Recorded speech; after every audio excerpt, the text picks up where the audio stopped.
'cause you're under pressure, under pressure. Pressure. You're cooked. Pressure. Like your shitty ass book. The pressure is real. The pressure is real. The pressure is real. Pressure. You're under the pressure. Drowning in the pressure. You're now under pressure. Pressure. Pressure's got you by the tongue, and it's over now. You're under pressure. The pressure, pressure. Full force, no lecture. 'Cause we're here for pressure.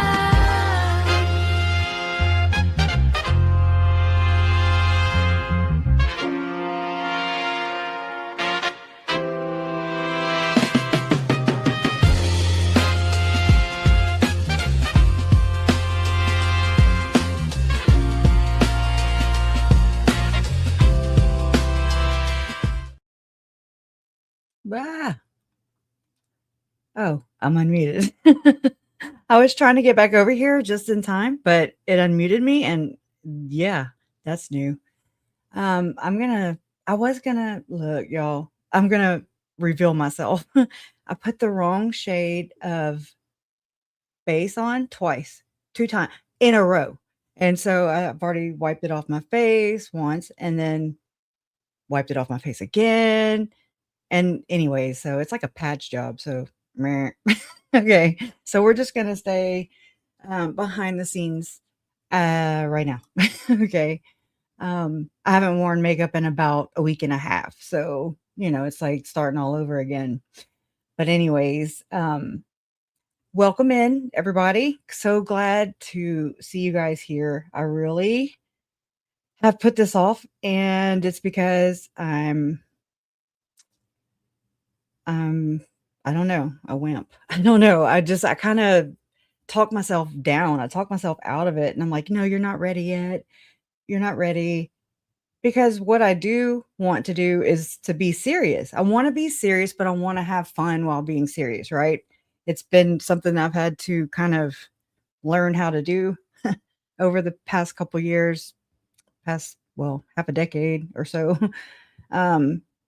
Because it's been some really dark times for sure. And you have to find not the joy in what we research, but in life, period. The people around you, be present, all that good stuff. So anyways, but I'm starting to be like really weird about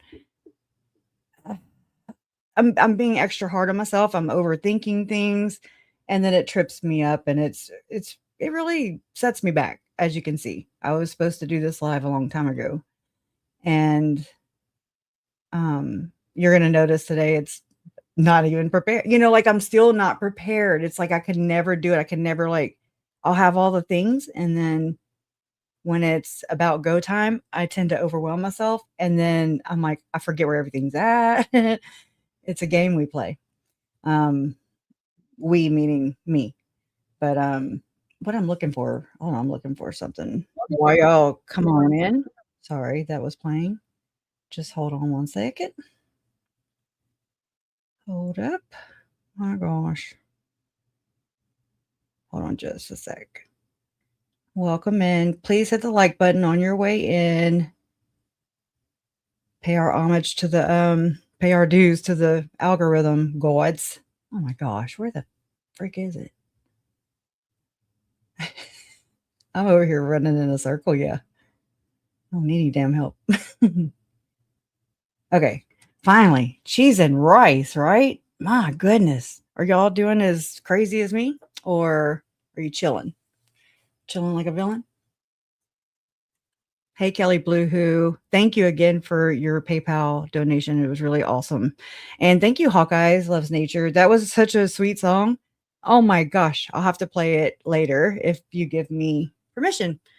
That was really, really touching, sweet. And I'm glad you didn't have to see my face because it's, a little sour. Hey, pair of women. I am being hard on myself. That's what I do. Isn't that what we do? A lot of us. It's crazy. I don't know. But again, I'm looking through all this stuff through not just Lauren not just John and their shenanigans, but it's under the same umbrella as Lori, Chad, the church, the cult, the inner circle, the close circle or whatever.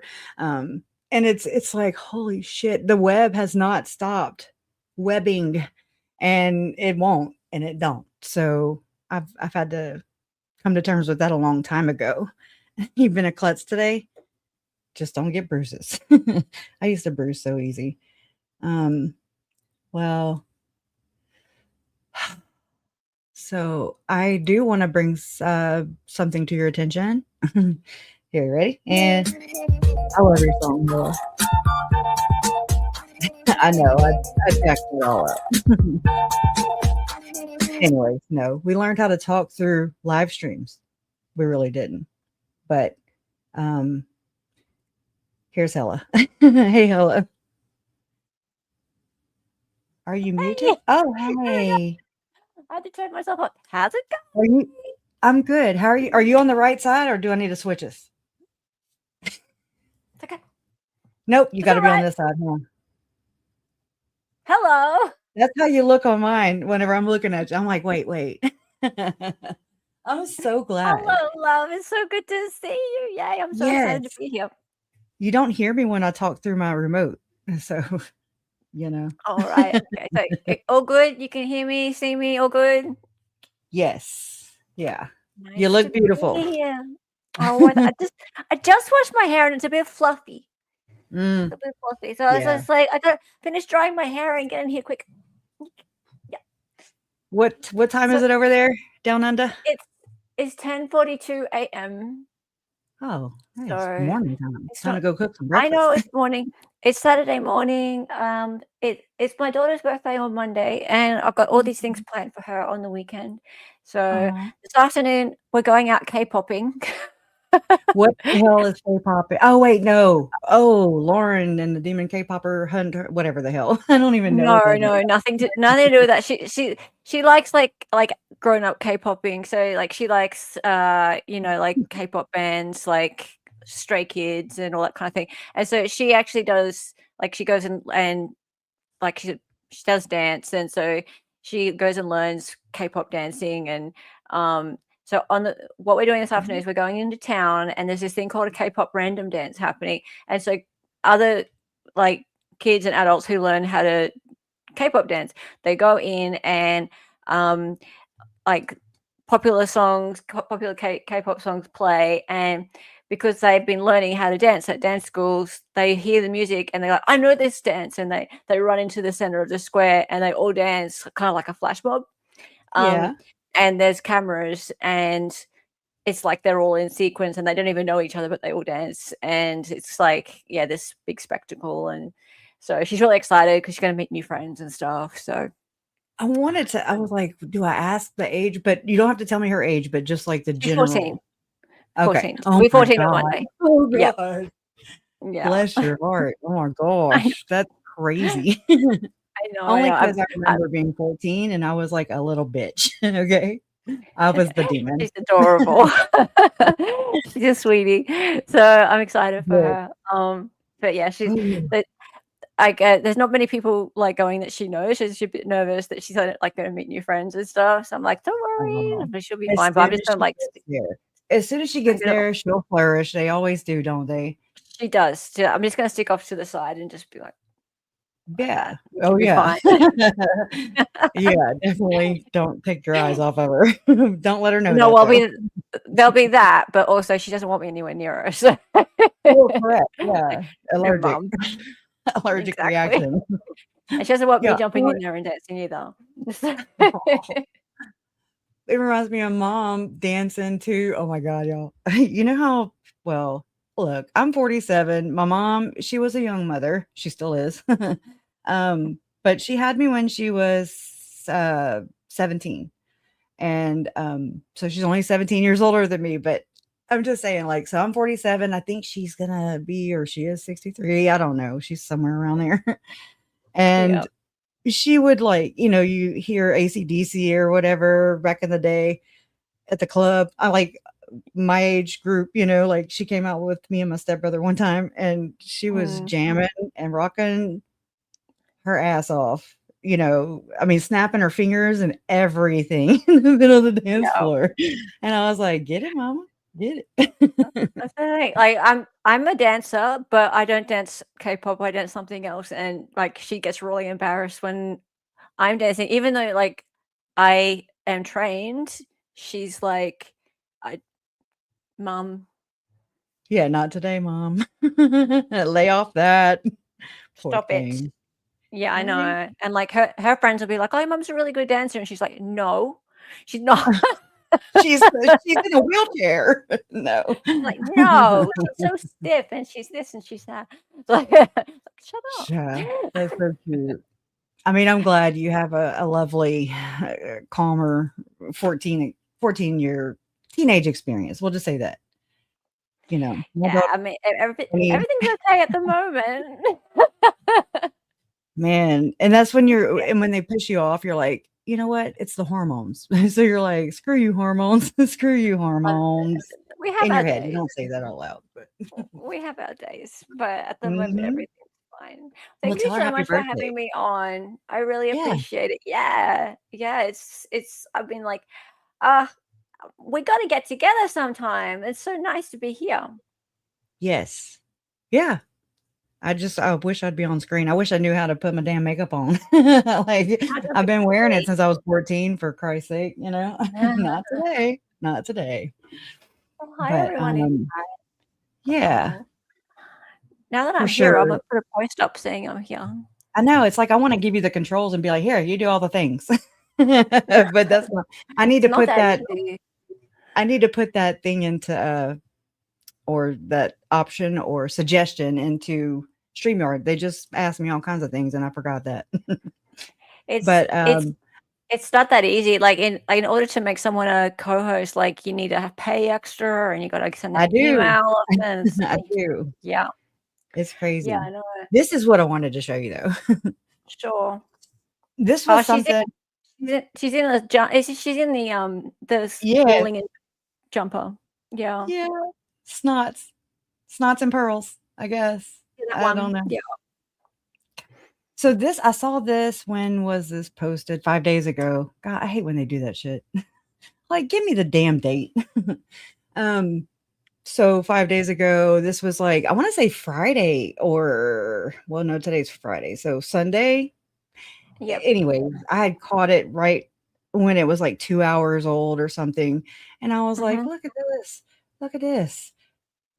You know, what is she trying to do? And this is before watching your live stream last night Mm. about that, how she was being cryptic, in my opinion, about what she's doing and how she's moving around, and she's, like, so He does this. unnecessarily mysterious. I don't Mm.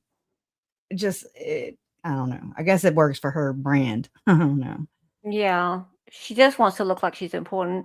But Mhm. okay, yeah, someone emailed me this as well. Um, So, yeah, she's in a different jumper. Oh, Interestingly, yeah, jumper. it's a different jumper Hmm, to the one that she's in when she's in the 2020 clip okay. because she was in the awful green snot one. Was Um, it on Instagram, or I don't even know how to okay, work so around this thing. no, well, the Hulu one, the 2020 clip was posted Oh, to X and also to Facebook. Um, alright, let so me I stop sharing. haven't okay, so the 2020 thing actually has just gone to air, I think. Like it's going to air tonight. Yeah, that's what So I was thinking too. I don't know if there's she appears in two different outfits in that or how much she's appearing in that. Has anyone Or seen is it it? 2? You know, because if she's wearing green, isn't she? She's wearing green. Yeah. Yeah, I wonder It's if a it was St. baseball jumper. Patrick's Day. Let me go back to your video from yesterday, from last night or whatever, Yeah. and because you showed it, you shared it, or should I pull it up? I don't know what to do. Pick But up your I'll life bring yours too. up Yeah. because you explain things, Mhm. Yeah, and sure. I'm not good at explaining things at all. Give me You're about right. 6 years and I'll gotcha. Yep, See 2 when do I seconds. go? Okay, let me get back over there. All the moving around you got to do around here. Yep. It's crazy. Okay, finally. Oh, and Dolly, if you're here, you're more than welcome to come up. I'm sorry, I didn't have your email. I can send But him a link, but he's usually half asleep by now. yeah, wake your ass up. It's Friday. No, I'm kidding. And he'd have that face right there. Okay. He'd be like, Yeah, what? No. and not drunk. I mean, he doesn't drink anymore, but he's literally almost asleep by now. I feel you. Oh yeah, you said he had. Well, he has to get up early, right? I used to get up at those I- times. Yeah. All right. It looks like it's not going to want to play for some reason. Why? We learned still a ride or die today. And then texts. We love the texts here. Oh, we That's love when the I always text. say get cozy because we're going to read through a lot of texts. And in fact, I haven't read a lot of them because we couldn't read them in court. So You still like I text? actually was busy. We're a little later. It's funny how she likes other people's texts. Yeah, she doesn't like her own coming out, but you this know, when was a good Corey's coming point. out, it's the best day ever. I know, it's tea, right? Right? That has always pissed me off to no end, being on this side of crime and it being about my family. The tea. Mm, It's okay Hey. when you nailed it. Okay, you nailed it. She does it all the time, and she can't help herself. But it's not okay for her tea, to be. Actually, it's not okay for the other side to share their story. To be able to tell their side of the story. mm, That's how she rolls. Deep. Never. And I've been wanting to talk to you about this for a long time because it fully annoys me the way that she, and other creators as well, but especially her, right? Like the way that they take people's stories like your own and just fucking Yes. use them. Like it would piss me off so badly if it were my story. I'd just be like, "What are you doing, you cow?" Yep. Yeah. Shut And I up. mean, I've noticed this just over time because I've watched from little bitty, creators to, I mean, Dateline 2020. Okay. Yeah. From the whole gamut. Lifetime sucks. I'll just tell you that. Lifetime. Yeah. You need to go and just, you need to just close down your company. Yeah. Anyways. They're all terrible. They Man, that are. was horrible. I'm going to offend some people now, but I hate true crime. Yeah, it's true. Because it's really do. true or because it's not true. What? I'm just being. The whole idea, like the whole true crime is true. The whole idea of taking like crime, it is crime. This whole Yep. idea of putting the word true in front of it and making it into a consumable Yeah. is not okay to me. It's a genre in a trashy bookstore. That's it. It's like you're walking through a trashy bookstore and there is the crime section and then there's a true crime section. So it's like there's the fictional crime and then there's the true crime. Yep. Which That's one would you exactly prefer to spend your time with your popcorn consuming? And that's what they do. And that's what they I do. mean,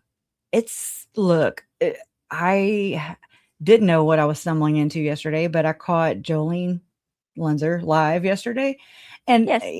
I just, sometimes I do that. Sometimes I'll just listen and I won't chat because I don't, sometimes I need to be doing stuff. So anyways, but, so I was in there and I didn't know anything about Afro Man having all this.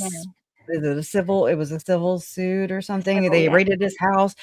Talk about I didn't know that I needed that story, his story so much at such a, like the best time for this story because, being in this true crime, it is true. And so it's real life. It's for me, I'm going to speak for myself.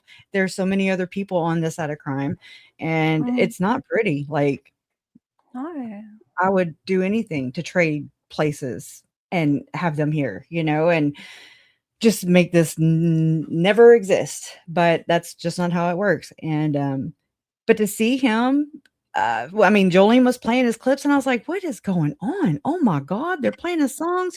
Because I got high. I mean, I listened to it too back in the day, but it was refreshing, Yeah. and I'm like, "Wow!" It was like a Mr. Breakfast, a Mr. Bright Breakfast, or Mr. like a Yeah. Robin Hood, or something. Yeah. Like, It was fuck fantastic. you. It was awesome. It was fantastic. And like I've come to accept that there's this term true crime, and that people who say it don't mean anything bad by it. Like they don't realize Yeah, that genre it now. that they don't use it in a disrespectful way. Mhm. So I get that there are people who say I'm a fan of true crime, and they don't mean it in a disrespectful way. Mhm. They don't get it. Right. They don't. But for me, it feels like it must be disrespectful to use someone like yourself to say I'm a fan of true crime, because how can you be a Uh, fan of crime? yeah, that's been, but I mean, I also look at them the same way you just explained it. I look at them like, yeah, they just have no freaking idea. But Yeah, here's an opportunity for me to maybe share a little, like sure, I don't know, to make the victims not look like some kind of commodity or uh they're not, sure. but they are. They are used. I figured this out a long time ago. But then when Mm, Lauren did this 9-hour freaking crash live or yeah, whatever, yeah, exposing herself, it really opened up the door for me to, I don't know, it just opened up the door the rest of the way, especially with CrimeCon. My parents went to CrimeCon. They were invited by Nate Eden, I want to say in 2021, I think in Vegas the last yep, time. yep. And I mean, I didn't really care for it then. There was just something about it. Didn't know anything much about it. I really didn't. And like ever since then, it was Mom and Larry. Then it was Summer that was invited, Summer Shiflett, Lori's sister. And then it was Colby, and I'm just like, boom, boom, boom. That's still 3 members or, 3 different avenues, 3 different sides of families that are affected by crime, by violent crime. And it's not a joke. It's not, it's like, can you picture like the autopsies being explained Yes, yes. while people are like hoorahing? I don't know how to. It's just, how do you revel around that? It's just, I don't know. And I mean, Look, I'm guilty of it too. So don't, and that's the thing. I don't want to appear sanctimonious. Like I've never like Mm-mm. watched and gotten myself into these things. Of course I have. But I mean, I've always been interested in watching the legal process play out. That's been my interest in it. So I've never gotten myself enraptured in victim stories so much. I've always sort of put myself at arm's length from victim stories, because personally I find it to be a little sort of ghoulish, I guess, to get myself too Mhm. involved Yeah, in I knowing can see about things like the autopsies and things like that, any more than I need to in order to understand the legalities of the case. that. Yeah. And also, I'm interested in court. I'm interested in the legal arguments. I'm interested in how the court process works. We don't get that over here, so we don't get to see court process play out. And so to be able to watch that happen in the US is really educational and interesting for me. So for me, I'm a court watcher, and Yeah. so I've always paid attention to the legal arguments and the witness testimony. I like watching the pretrial hearings. And so people will look at sort of my channel and go, "Oh, but you do true crime." Mm, I really don't Mhm. like my channel being called I true cover crime anymore. cases or yeah, Yeah. they happen to be tied to the legal aspects of it. I don't know what else Yeah. you could say. We like to say we're law tube adjacent. You know, I have Um, to confess, y'all, and y'all can make fun of me because I mean it's kind of funny. But people yeah. kept saying LawTube, and I'm like, I wonder if that's like an app. Go on. Straight up didn't know it was like the community. Fair. That's So fair. yeah, for And because years. we're not lawyers either, like, and we don't pretend to be. It's just that we happened to make friends with a bunch of law tubers when we started streaming, because we were watching mainly law tubers, and we happened to make friends with David from Making Law Simple, Nick Starro, Sean from Potentially Criminal. Mhm. There was. There was about sort of 3 others as well who were really, really nice to us, and they taught us a lot about the legal system. Like, personally did, and they came onto our channel and helped us build our channels up, and they Yeah, were there to explain the law to us, like literally come on our streams and explain the law to us as we watch trials. they weren't messy. So no.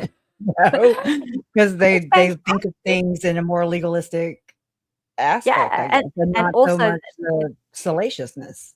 and interestingly, they were defense attorneys, and that explains a little bit more about why we're so much more defense Yeah, gotcha. angled that we are. Yeah.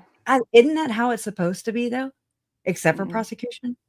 Like, don't you? yeah. Because you're presumed the whatever. I can't ever Presume think of it. innocence. Presumed innocent. Yeah. Yeah, but it's You're like supposed I've watched Yeah. this myself with people in the pitchforks, man. I'm like, oh my God. Like if Lori and Chad, if either one or both or whatever, if I found, just like I researched into all the other aspects, I mean, if I'd ever seen where I thought that they weren't guilty or they were being pinned for something that the evidence didn't point to, I'd be right there Mm, saying, no, no, no, because it's like justice means to me, mm. this is my justice, okay? Yep. In my world, in my view, it means that the culprit is put away, punished, Yes. right? Yes. And the streets are safe. Okay. Yeah. So whenever you're locking up the wrong people and demonize it like the witch hunt, and just making the evidence fit around the case, Yep. and I'm just like, what the hell is that? I It went back and happens forth more with more than Jordan. you think. It really happens more often than you think. Yeah, Like, right? and it's actually really terrifying It when is. you see it happen. And we've seen it happen a couple of times now, Mhm. that they've literally gotten the wrong person, and they didn't care. They put them to death. They They have put them to so death over and over yeah, again. they will. They will put something that they literally don't care, and they will tamper with evidence. They will get the wrong. They will get witnesses, and they will have them. So To go similar to what we around just saw in the Corey yeah, Richards case. I'm not saying she's innocent, but similar to what we right, just there saw in was some the Corey funny Richards shit case. going on. Yeah, There was like some they will funny get shit. people in a room and they will say, "You can have a get out of jail free card. Right, Here, here you go. I just mean, say what we want you to." So So, that and really they didn't said sit if well they with me convict at all, her. did it? Hmm? That did not sit well with me at all. When they sat in that room Mm-mm. with Carmen and they said that to her, that did not sit well with me at all. Like I was like, I've seen this. I've seen this before, And then a lot and of people are just okay with that. and Like, to people are hear okay with that. them, Mm, mm, that I guess that's more of what I mean, I was really just kinda observing, because I was not emotionally connected. It's Yes. different, but I mean, I still wanna be fair, even if I'm emotionally connected. I mean, there were times, where I'm just, like, sitting in court, looking at Laura, I'm like, I could spit on her. That's how close I was, but I'm staring at her going screaming in my head, because you can't do it out loud in the courtroom, but I was just like, "Are you fucking kidding me? Like, we're here. You are here." And and all you gotta do is just open your mouth, break your little oath, with your little partners, with your little friends, and Yep. just let everybody go down with you. I mean, screw it, like, that's just, when everybody who participates in a crime, and I mean, it doesn't have to be for murder. It doesn't have to be first degree. it can be, like I said, I've gotten a DWI before, and I had to do a year of probation or pretrial, whatever. And Yeah. I had to pick up trash. I had to do community service in different ways. And I'm thinking that was for drinking and driving. Yeah. Okay. And I mean, I knew that I needed it. Like, I was just like, everybody was bitching, and I was like, no, I know I deserve it. No. And I mean, sometimes it takes things like that to wake us up. Thank God. But Melanie Gibb, Melanie Boudreaux, other people that I believe are involved in my family's murders or had attributed to it, they could have gotten probation, obstruction, anything. Just don't let them, it basically gave Melanie Gibb like a testimony, which that's what they call it in the LDS Church, just Yeah. she's like, oh, I had to go through this and I had to go through that. And because I saw evil, here I am to give you my testimony. I'm like, what the next? Next, you'll be like a cult expert. That's all I'm saying, and it's just as crazy, some crazy shit. But it happens a lot. It's just like, okay, I have this person, they don't want to go to jail, they don't want these repercussions, and I can tell them exactly what I want them to say on the stand. So just like what happened with Carmen, yep, it was Here, a write it matter for of me. we will Write it down. write it down. Then Yeah. there was a lot of things she didn't remember. It was fair enough she didn't remember them. Right. But that was a perfect opportunity for them to actually give her literally what like I said, a blueprint of what they Mhm. wanted her to say. Yeah, And walk her she through it. signed it and she recited it. And I'm not okay with that. And it didn't come as easy because I don't believe it was exactly the truth. Yeah, No. And Okay, I I don't just know don't. how much difference that made to the actual jurors in the end. I mean, and in the end, okay, she guilty, cool.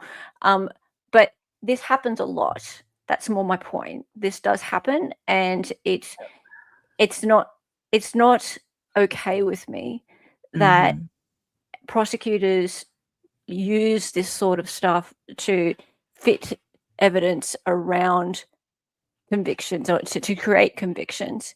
And they Mhm. actually, in this case, those detectives actually said flat out, we need this in order to convict Corey Richards. Yep.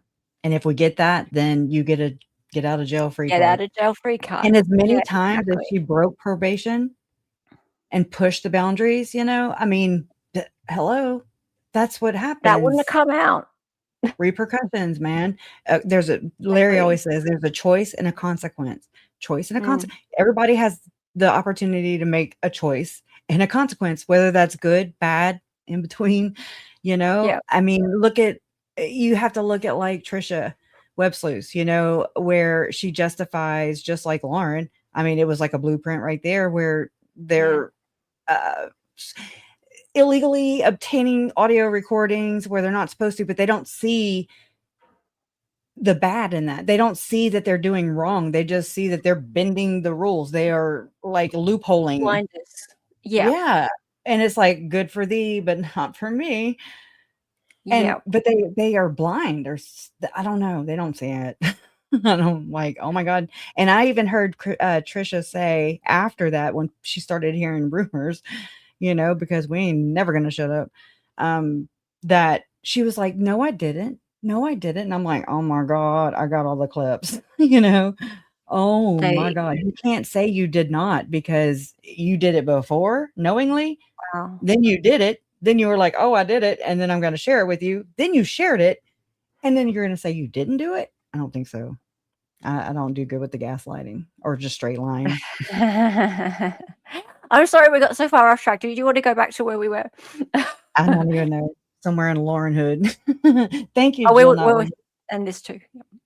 Glad I wasn't a tour in the Rich trial because my thoughts was, I wonder if she has a life insurance on the kids, right?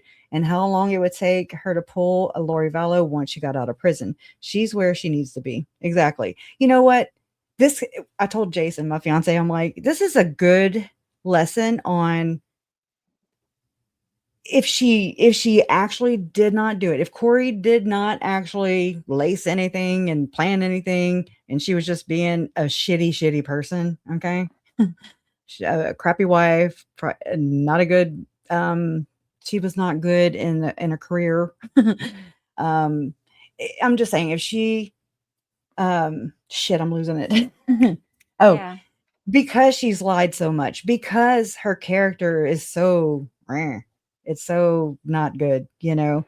It's like that kind of feeds into, that's your character, like you're a liar. And if you look, I was raised where it's like, if you lie, then you're going to cheat. If you're going to cheat, then you're going to, you know, you're just going to continue to kind of bend the rules, and you're going to, you know, I don't know. My mama always said, I can't stand a liar or a thief. She couldn't stand a thief.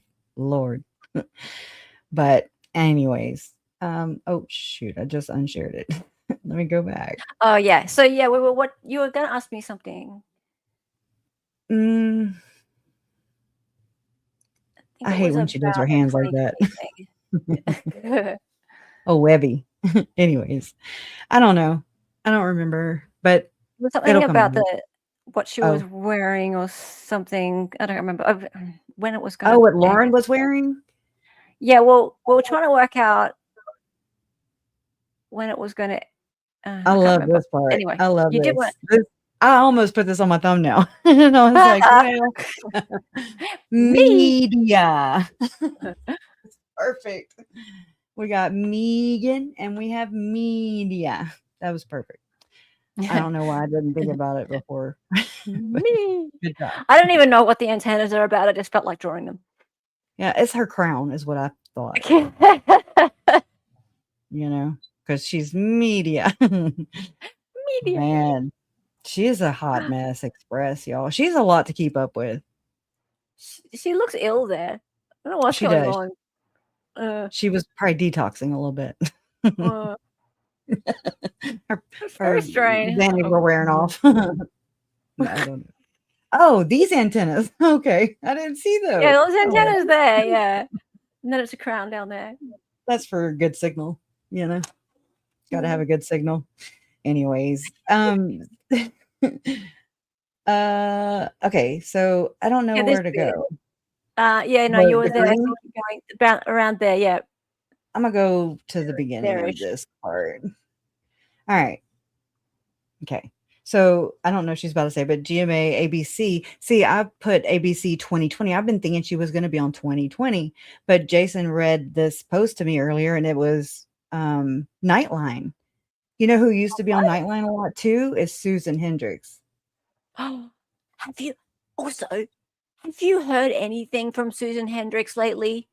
Like, she hasn't said anything about Lauren. Lauren hasn't said anything about her. I reckon I was right. Susan Hendricks is gone. Bye, Lauren. Yeah, she's no longer of use to her. Yeah. You know? I mean, she wrote a whole declaration against Christina, and that should be some kind of punishment right there. I can't stand that. Shit pisses me off. You don't go writing false reports and base them on what Lauren's telling you only.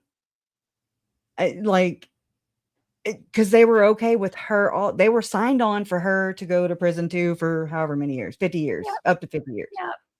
So it's like, my dear friend. Yeah, my dear friend. I'm like, you sound 90. Okay, Sophia from the Golden Girls, you know, except she was cooler. Anyways, picture it. Anyways, all right. So we're going to play this right here. It looked like old Lauren had missed the bus because the Corey Richards speaks out. I think that's big. Honey, I don't remember taking out more life insurance on me. Isn't $7 million enough? Didn't Corey spend like $2 million or something? She spent a chunk of money. God, I don't get it. Whatever. She'd have never made it. Anyways. All right. Hey, Haley. How's it going? Ramen noodles. I was just, building a suspense there. Good job. All right. So, and then this happened, right? So we're all like, okay, so Lauren didn't get a juror. A juror went on Good Morning America. Okay, cool. Well, suffer, Lauren. Too bad. But this happened, what, yesterday, the day before? Yesterday. So this juror appears on Good Morning America. Corey Richards' juror speaks out. Now, when this juror turned up, I gotta say, I was like, why is this juror only speaking for like 4 minutes? That seemed weird to me.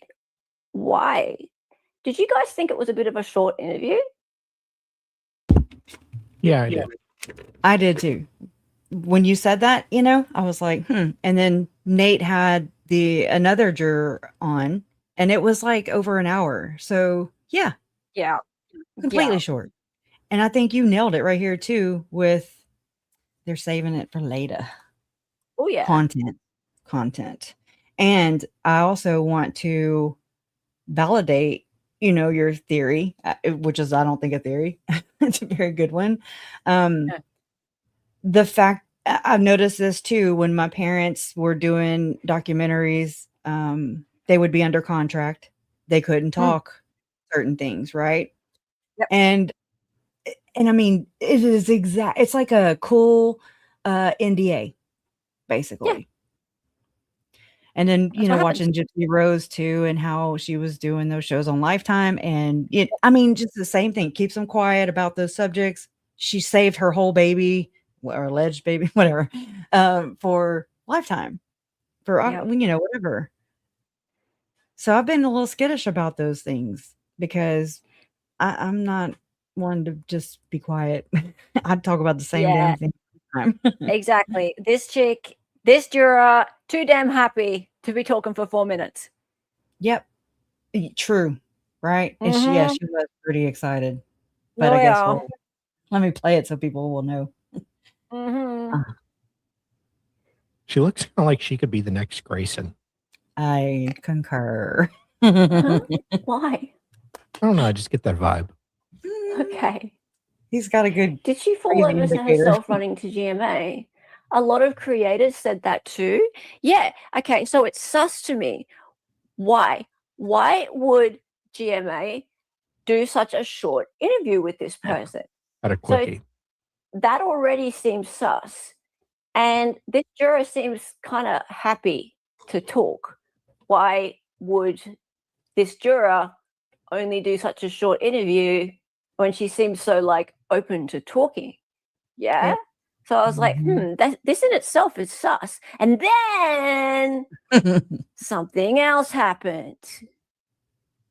I thought, hang on a minute. Now this, I was like, okay. ABC for Utah. I was pretty pleased with myself. Yeah, I'm very like, hey, you tied that together because I'm so fascinated with how this media machine works too. Ever since Lauren happened, this is where I've been digging most, or I actually kind of fell into it. And I was like, holy shit, what is going on over here with the, they have the PR crisis team and actors and just all kinds of stuff, and I'm just like, what? It is crazy. It's bizarre. And I mean, all the way up to CrimeCon where it's orchestrated. And I've already noticed a pattern or this history of where these true crime commentators, okay, mainstream down to your little peons, like, a YouTube mom, Lauren, hovering, or she's commentating, I'll just say. But I mean, they pass the victims around in like, and they just kind of toss them back to each other. That sounds so bad. It does, but I'm telling you, it's what's happening.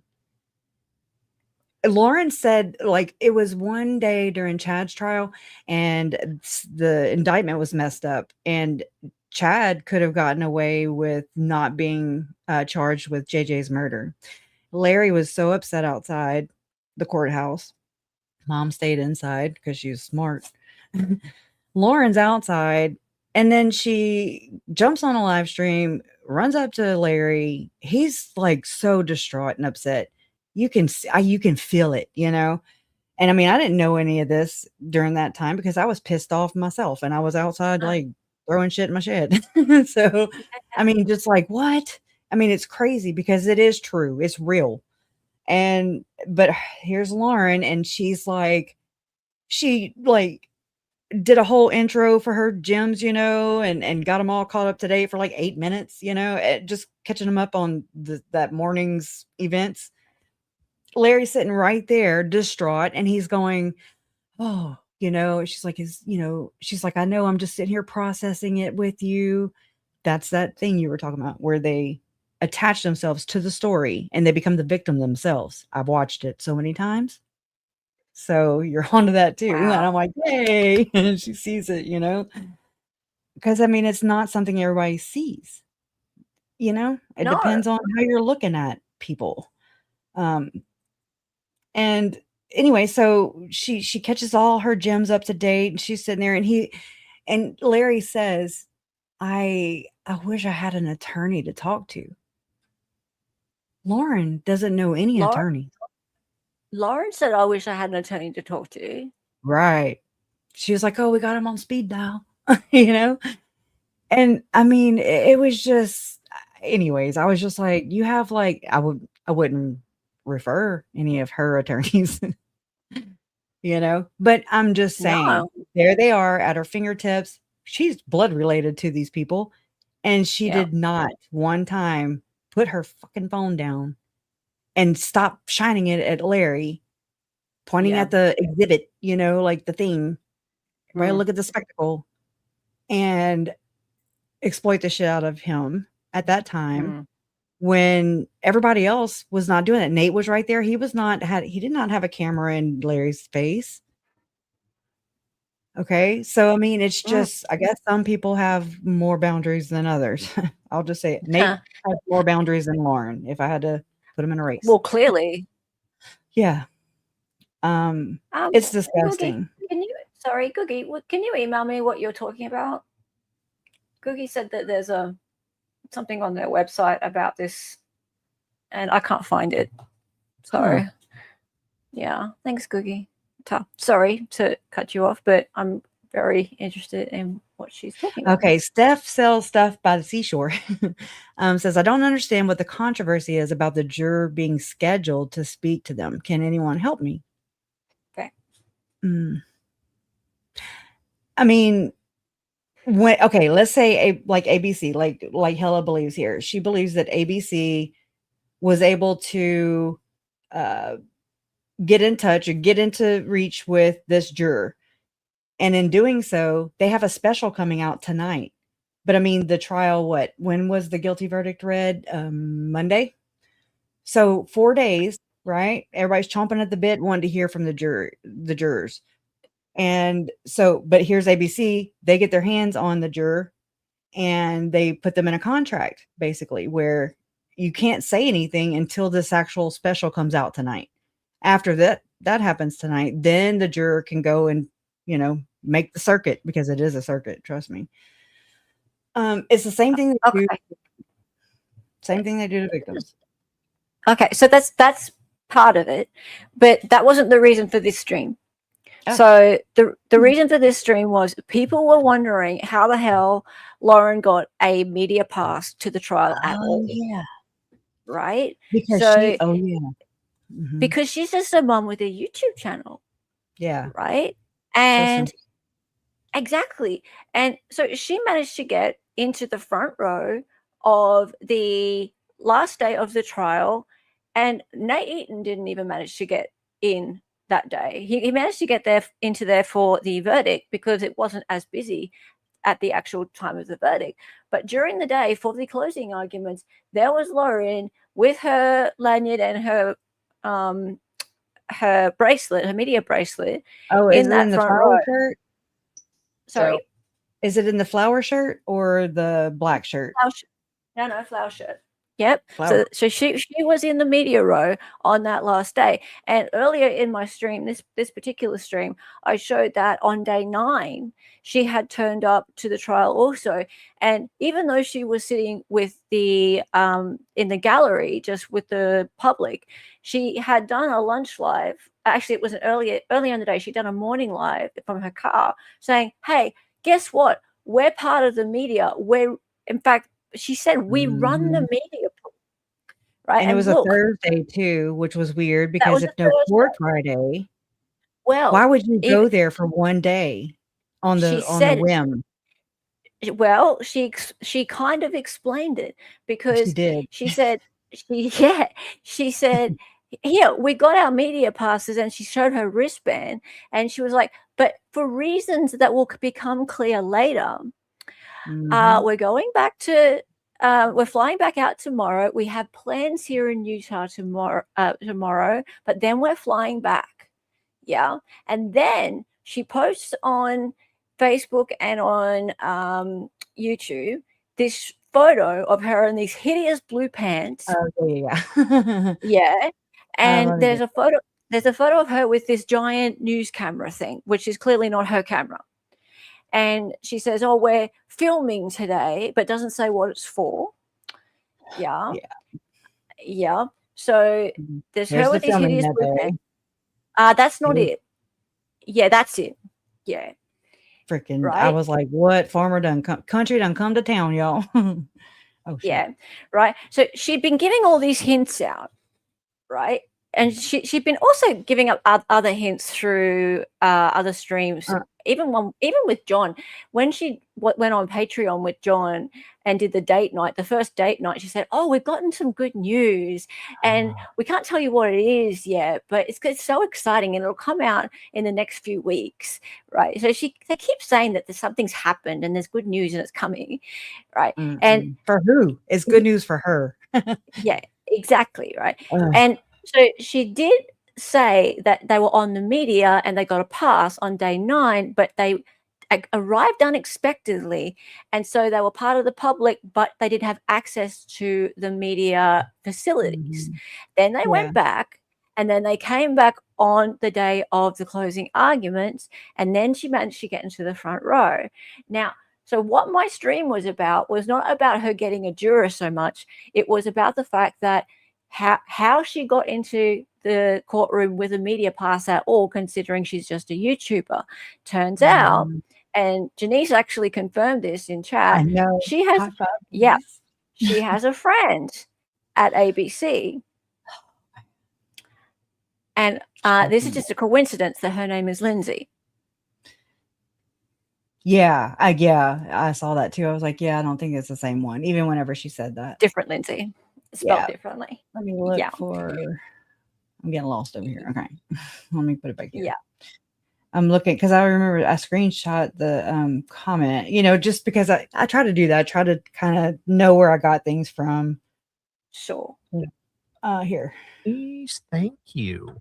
I was wondering how she got this connection. She is BFF with ABC producer Lindsay, who told Lauren Christina was at CrimeCon. Well, there you go. It is all connected. Bing bong. Okay, right. I mean, that was a huge thing. That was like the validation. You were connecting it, but then she came and said, wham. Yeah. I'm telling you, if we all got together on a panel, Lauren would be cuttingthecord.com, she'd be cutting the cord. Thanks. She'd be looking like on Afro Man when they were cutting his freaking video. Yeah. You. And so like Lauren wouldn't be upset for us to find this out. She'd just be like, fuck his all. Like, yeah, right. I have a connection at ABC. So yeah. So like, I mean, she's happy as Larry that we're all finding this stuff out. But at least the question's answered, because we've all been wondering, how the hell did you get that? But that really showed a lot of the inner workings, though. To me, it did. I was like, Mm. oh my God, because I find it so fascinating anyways. I'm already digging into this side, with, I'm telling you, CrimeCon, owned by the Balfe brothers, Kevin and Chris Balfe. Chris Balfe was sued by Glenn Beck. They both brothers used to work for Glenn Beck via Blaze Media, but Mhm. one of them was Kevin was working the more production side of it. So like daily, he was there, not really dressed up in a business suit, but Chris, the other brother, Balfe, he was sued by Beck a while back before starting CrimeCon or Yep. Red Sea Ventures. And he was sued for like putting Glenn Beck into a contract that it was like a over budget, like $20 million over budgeted contract.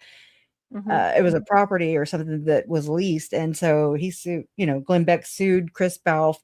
So, I mean, I don't know if they're still bros, but I mean, whatever. Either way, it's like the idea still was sprung off of Comic-Con, actually, is what I've read. Really? Mhm. Except Wow. that's what CrimeCon, CrimeCon is just, how they just put whatever con. Well, it's all a con.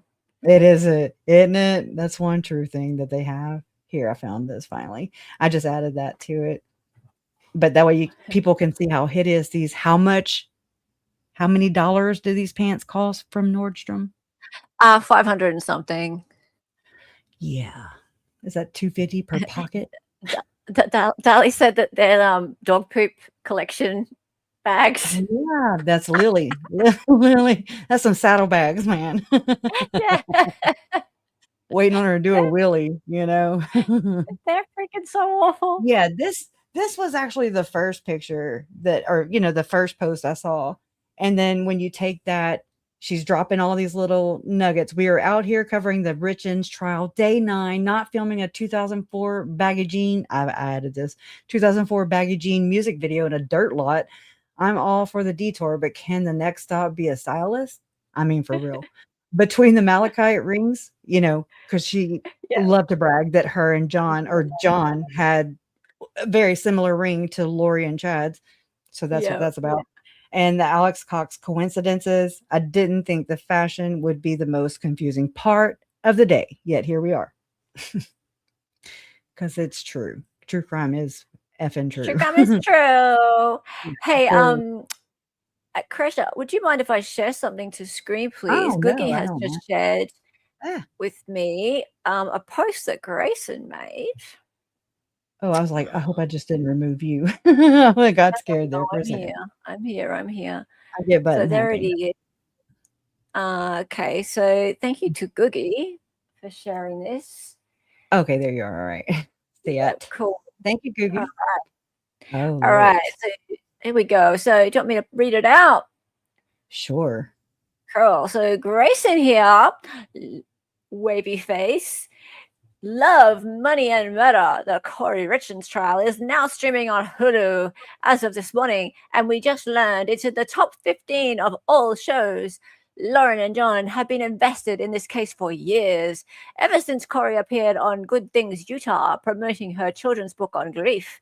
To be there in the courthouse as the guilty verdict was read was surreal. To see Lauren's hard work highlighted on Hulu and Hulu and Disney Plus is a proud moment for me as HTC's producer, and I wanted to share the moment with our gems too. Oh, of course. Because they mean so much to her. Pockets. They mean so much to her pockets. Wow, thanks, Googie, for sharing that. I mean, that's gross, man.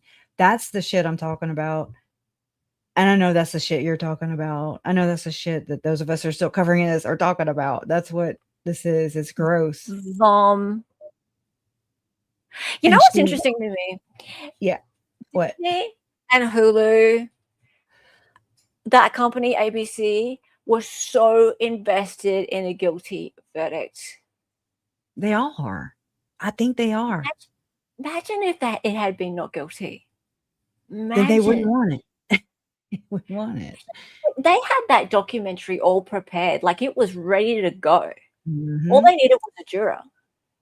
Hell, In fact, they I could have done believe. without a juror. If they hadn't gotten a juror, then they could have gone to air anyway, right? But it was all Right. ready to go with everyone interviewed, all done. Everyone saying Yeah. how terrible it was, etc. Imagine if it had come back not guilty. Yeah. How many Imagine. millions of dollars they would have lost. Would have had a lot of pissy people. There'd have been Imagine. riots. It's just like the Alex Murdoch trial. Like Becky Hill was part of the whole machine that was Mhm. feeding like Netflix and all these Yep. companies. Like ABC would have been part of it. They all had so much money invested in Alex Murdoch being found guilty. Exactly. And I Like, think she that was goes into why you were saying how you hate when they do all these kind of specials and stuff ahead of a Ah, trial. ah. It is okay. If you look at it the way I look at the system, and I mean, I'll look at it like Lori and Chad they're the same thing in the same belief system as Epstein, as Diddy. They're inverted, okay? That's Yeah. this kind of elitist. I'm not saying they're billionaires. I'm just saying that they are raised in this kind of, system. I don't know. There's a lot more we need to worry about. So that's my message. But they it seems like to me, since all these elites, most of our media is owned by just like 6 really rich people. Yep. And I mean, it's about pushing a narrative. And I've watched this with Frank Vandersloot myself. Yep. He has spun stories. He has admitted it. Long time ago with Adam Steed, who's we know him a lot from, I mean, Lauren even interviewed him and exploited him too. From the Hildebrandt Frankie angle, from Boy Scouts of America, whistleblower, I mean, this kid has, I mean, and I say kid, he's an adult now, but he has been railroaded every step of the way. I mean, just people exploiting him. And I mean, yes, I can't say every step, and I mean, I don't speak for him, but it's like, because I know that some of this is healing for him too. And I mean, I understand that because it is, but it's like they really have orchestrated things a great deal. And it seems like the media sets the narrative. Yeah. They drive it home. Lauren and John are just kind of like the very front lines, I guess you could say, of driving this narrative away They're just little from bees. the system. They're worker bees. They're actually a small Yeah, little there component you of go. it. Yeah. They're tiny compared to these guys. Yeah, compared, but they all work into this hierarchy. Absolutely. Each tier or whatever has its role. Yes. And so, I mean, whether or not Lauren and John were put up by the church, I mean, I've theorized that. I mean, whatever. You would never be able to trace it back to them anyways, because they're like the church of shell companies. Okay. Allegedly, in my opinion. But I mean, smart, right? Okay. But anyways, I'm just saying it was a good thing for Lauren and John to jump on the bandwagon at that point in time because of all the things that were happening in the world, COVID, everything, all that was happening. Things were migrating into Zoom. Okay. Because at the beginning of this, when Lori and Chad were first approached by Nate Eaton in Hawaii, I mean, that's not court, but court started being available to me all the way here in Louisiana. Yes. And me. Zoom hearings, and people started getting Zoom and then StreamYard, and then here we are. And so those things weren't available to me at that point. Like if they would have stayed the way they were, I'd have had to fly my happy ass up to Idaho a bunch of times. But it just, it's crazy. I'm actually starting to, and I can't believe I'm saying this, but I'm actually starting to wonder about whether it's a good thing for pretrial hearings, pretrial publicity to exist. Mm-hmm. Yeah. I think they're going to set the narrative. I hate saying I love transparency. But right. But I'm being realistic, you happened. got to be Yeah, well, realistic. has just happened with the Corey Richards trial. I actually wonder whether that was a good thing. Like, people went into that with so much bias. It bothered me. It actually bothered me. Yeah. And I know I'm gonna go back on that and go. I know that the benefits outweigh the downsides of it. The benefits of transparency outweigh it, and I'm not going to want it. I'm not going to want it the other way around.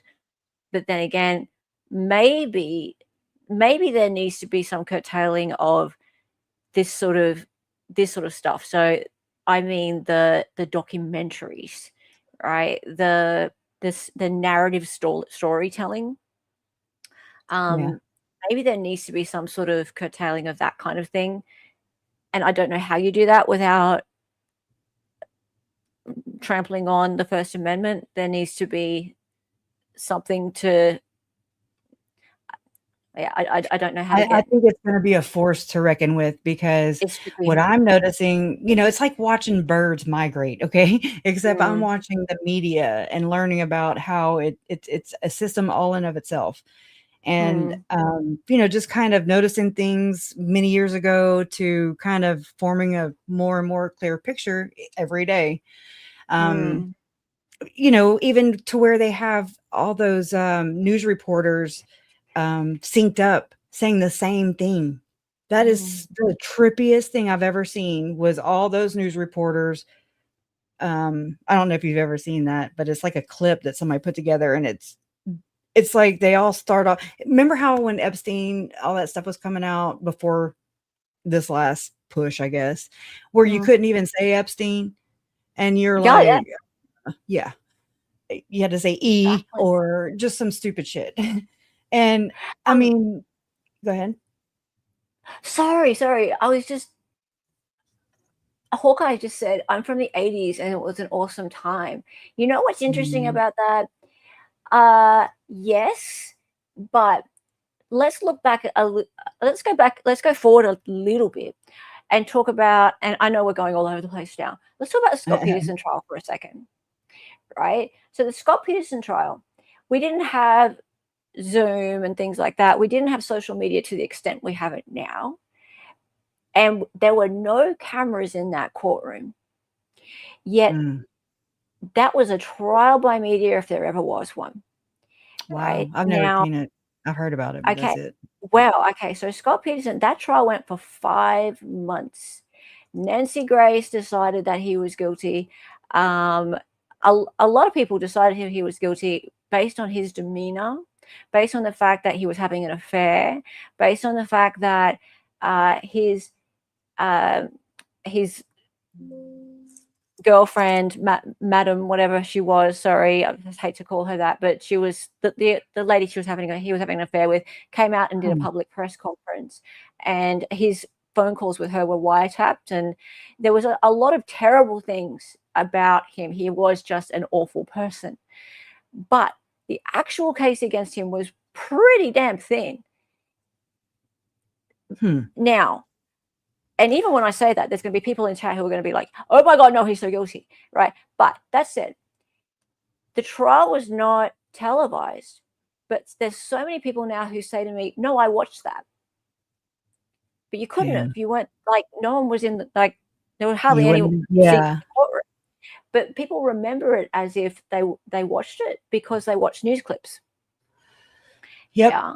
And I mean, that was just like what, 10 o'clock news. They just had certain slots back then. It was basically Nancy Grace standing outside the courtroom saying he's so guilty, right? Yeah.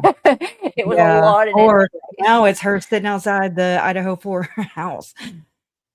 Saying the same damn thing, So it was kind of similar to what we're getting now, but just on a. There was less of the like social media, like hashtags and things like that, and more of the sort of water cooler talk, like television. People watching the stuff on television and then talking amongst themselves. Commentators. Yeah, it was more of that kind of thing, I think. but people still saying the same kind of stuff. People still like saying, "Oh, well, he's such a bad person," and he had his body language, and it was still the same kind of talk. I think it was just less. It was on a different platform. It wasn't so much the way we dissect it now on such a granular level. Like, yeah, we do. I'm just telling you. Then we watch other people that do it. Then we do it even more, and then we do it. Yeah, I mean, there's so nothing left now. But we also catch stuff too on the flip side. We catch things that weren't there before, and I think not. I don't want to cut too far, but I think that's why they didn't want YouTubers around Nancy Guthrie's house, because they kind of want to just run things, Yeah, without having all the eyes. And yeah, someone in chat said the Innocence Project. They're looking at Scott. It's the LA Innocence Project, so it's a regional version of it. He has a habeas petition at the moment, and he may get a new trial. I don't know. I don't necessarily think he's innocent, but I did a series of streams, sort of pretending that I was a juror, presuming his innocence, and doing a bit of a deep dive into his case. So that's why I bring it up. Sorry. Parachute pants are my prerogative. Anyways, you can do what you want to do. Anyway, back on topic. Back to Lauren's pants, right? Yeah, why not? I just stopped sharing it. What? How is that happening? Oh, that's yours. That's why. Okay. I'm like, how the hell? That's mine. Okay, I was I tripping. can stop sharing. No, I just was tripping because I stopped sharing and I was like, what the hell? Anyways, Tyler Robinson, I just saw that name and I was just, yes. I already don't think the kid is guilty. I don't even think anything happened there. I think it was just a movie set. Okay, I'm telling you. No, and I don't mean that. That's why I call it the Charlie Kirk situation, because it's just, it's subjective at this point. Like, I don't even know. I wasn't there, so I can't tell you that. I don't know where Valhalla is, nor do I want to know. It's I don't know. All I know is Andrea is so brave covering that. That is, I'm not on her channel, and I don't get to actually be there live very often. But when I am in her chat, it's a job moderating those chats that come in. It's so fueled with political tension. Oh man, I either have the best moderators ever, or I don't get much riffraff. Except I noticed more after Lauren pulled her shit, after I spoke out, and I mean, where they're like, I'm coming to get ya. I'm just like, holy shit. It actually messed with me. Okay. I'm being vulnerable right now. It would. Okay. I'm being vulnerable. I'm throwing my fucking glasses down. Okay. There they went. Oh my God. Where's the frogs? Anyways. But I went and looked, like, I have not been able to really go back and look at my comments because I was getting nailed, boom, boom, boom. And I wasn't used to that. It was just, I went in there and I was like, whoa, what the fuck is this? Whoa. And I mean, it was like vigilante, we're coming to fucking get you. How dare you're jealous? And I'm like, what?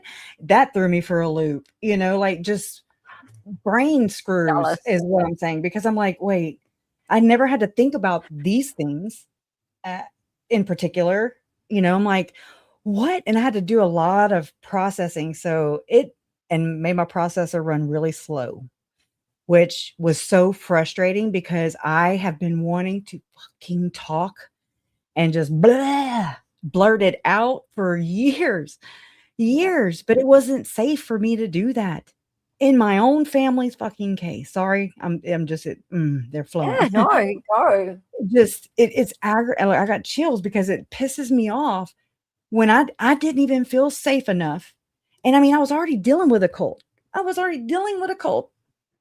And nobody from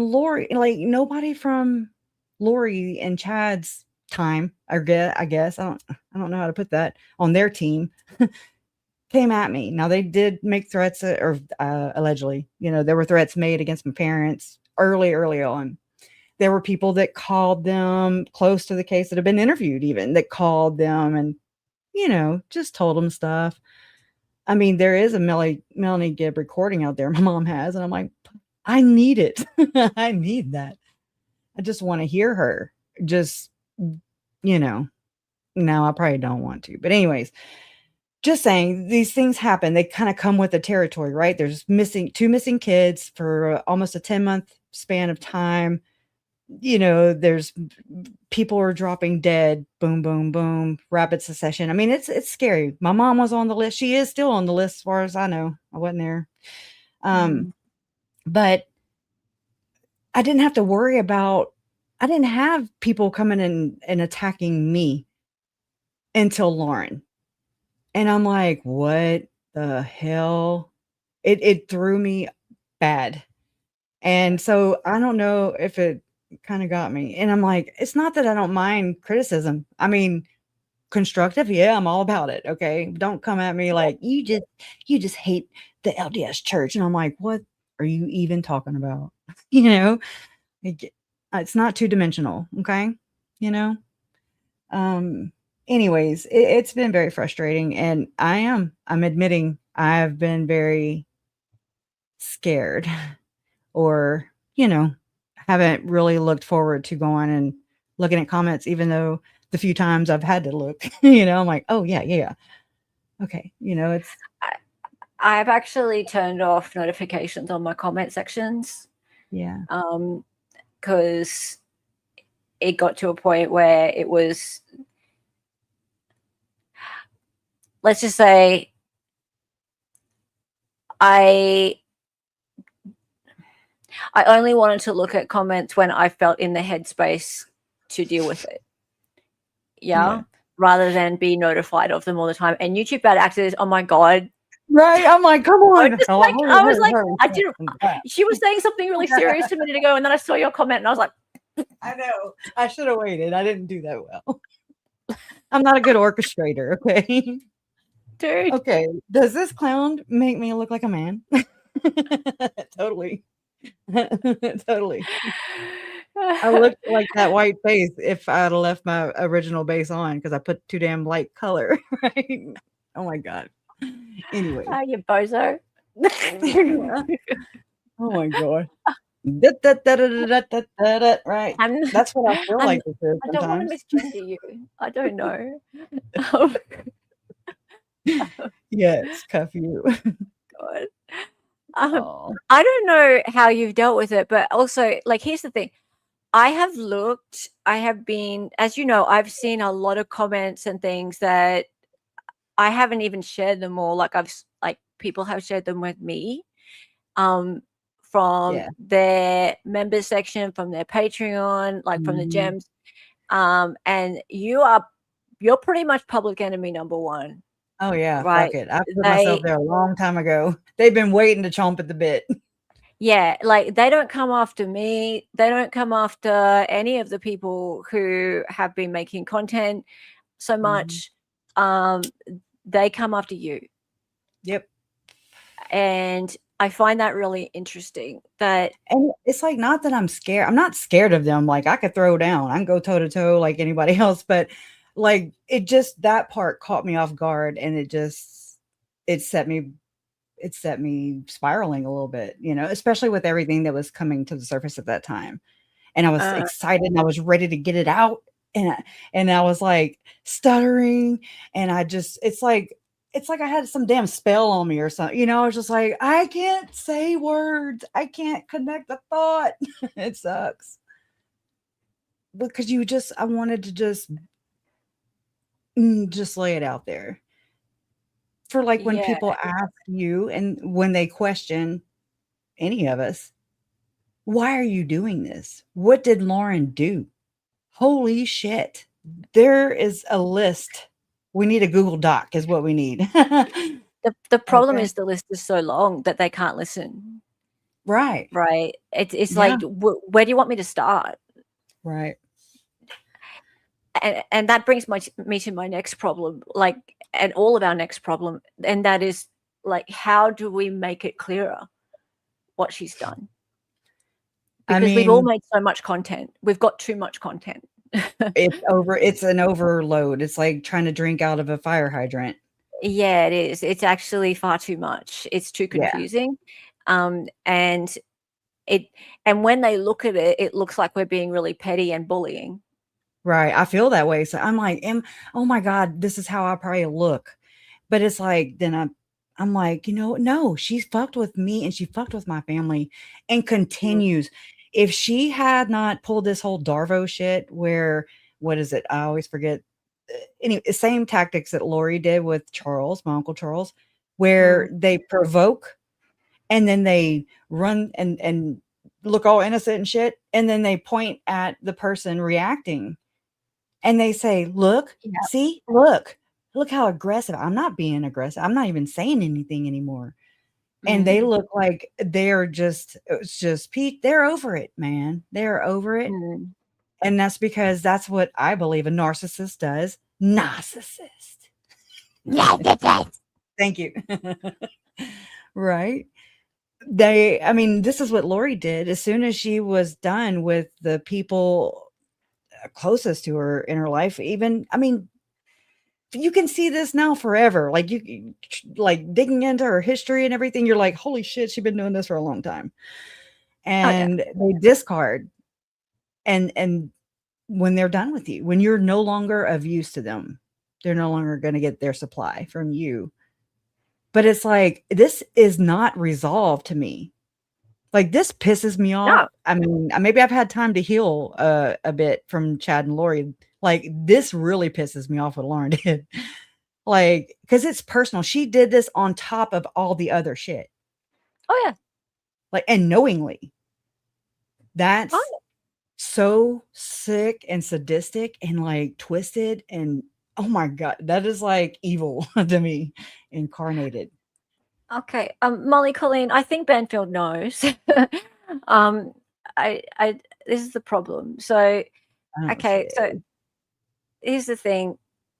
Someone came to me in comments, I think it was yesterday, and said, what if Kay and Cresher were to offer to do an interview with, like, I don't know, like, I don't think you guys would want to do like Dateline or someone. Like, who would you trust? Nobody. But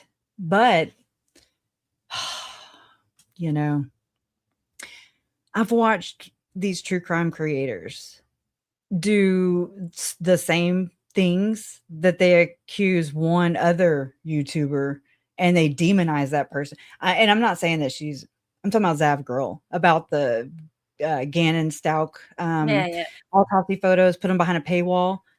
If that ain't what Lauren Ever-Loving Matthias does, I don't know about autopsies or Gannons, or I don't know the particulars, but she built her I watched it. She built her Patreon channel or whatever the hell platform off of FOIA docs that you pay. Yes, some of them can be expensive. Some of them aren't so expensive. You pay a one-time fee. She's made that probably a couple million times over. And still, but she never put her FOIA docs from Utah stalking injunction. She never put hers. And no, of course she didn't. Everything. Because she loves FOIA docs. Well, those ones make her look bad. She likes other people's. Justin Lum. Yeah.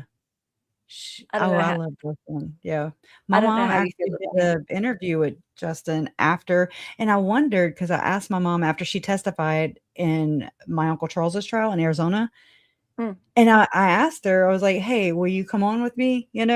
I wanted to beat Lauren for fucking once. Okay. That was like the only time I even thought about that, like, hey, I would love to have my mom on here and share her story, her voice, And I wondered, why that wouldn't happen. I didn't know that anything had happened in Arizona except through Megan.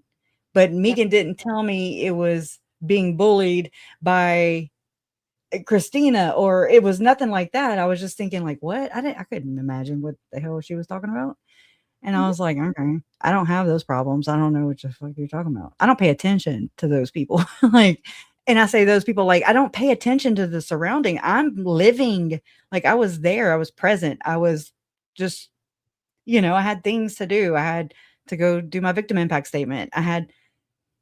It was like my duty or whatever.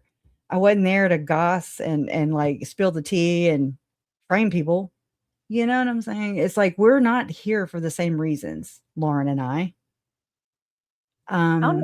And so, and I always said this from the beginning. I'm like, she and others who cover the story, they get to walk away. And that is the luxury, the privilege of it. You get to turn it off.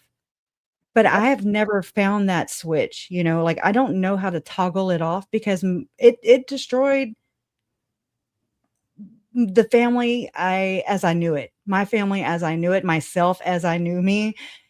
Totally different people, trajectories changed forever. And it's just there's holes there, so it's like, this is not the same as when Lauren is like, yeah, we were waiting, we were processing, we met the juror, we, ha, ha, ha, and I'm just like, you have a frog in your pocket, or is that Stacy? We need the sound effects right now. I don't have it. I don't have them. It's the way she just goes, oh, it's so heartbreaking. My heart was broken by them. I cried. I had to look at the autopsy photos, and I'm like, no, the hell you did not. I walked out. It's the craziest thing. I opted out. I was there until I was like, yeah, no, I can't do this. You don't have to look at anything. Like, no. Why would you have to look at anything? You're not a juror. Right. You're not an actual juror. You don't have to look at anything. You wanted to.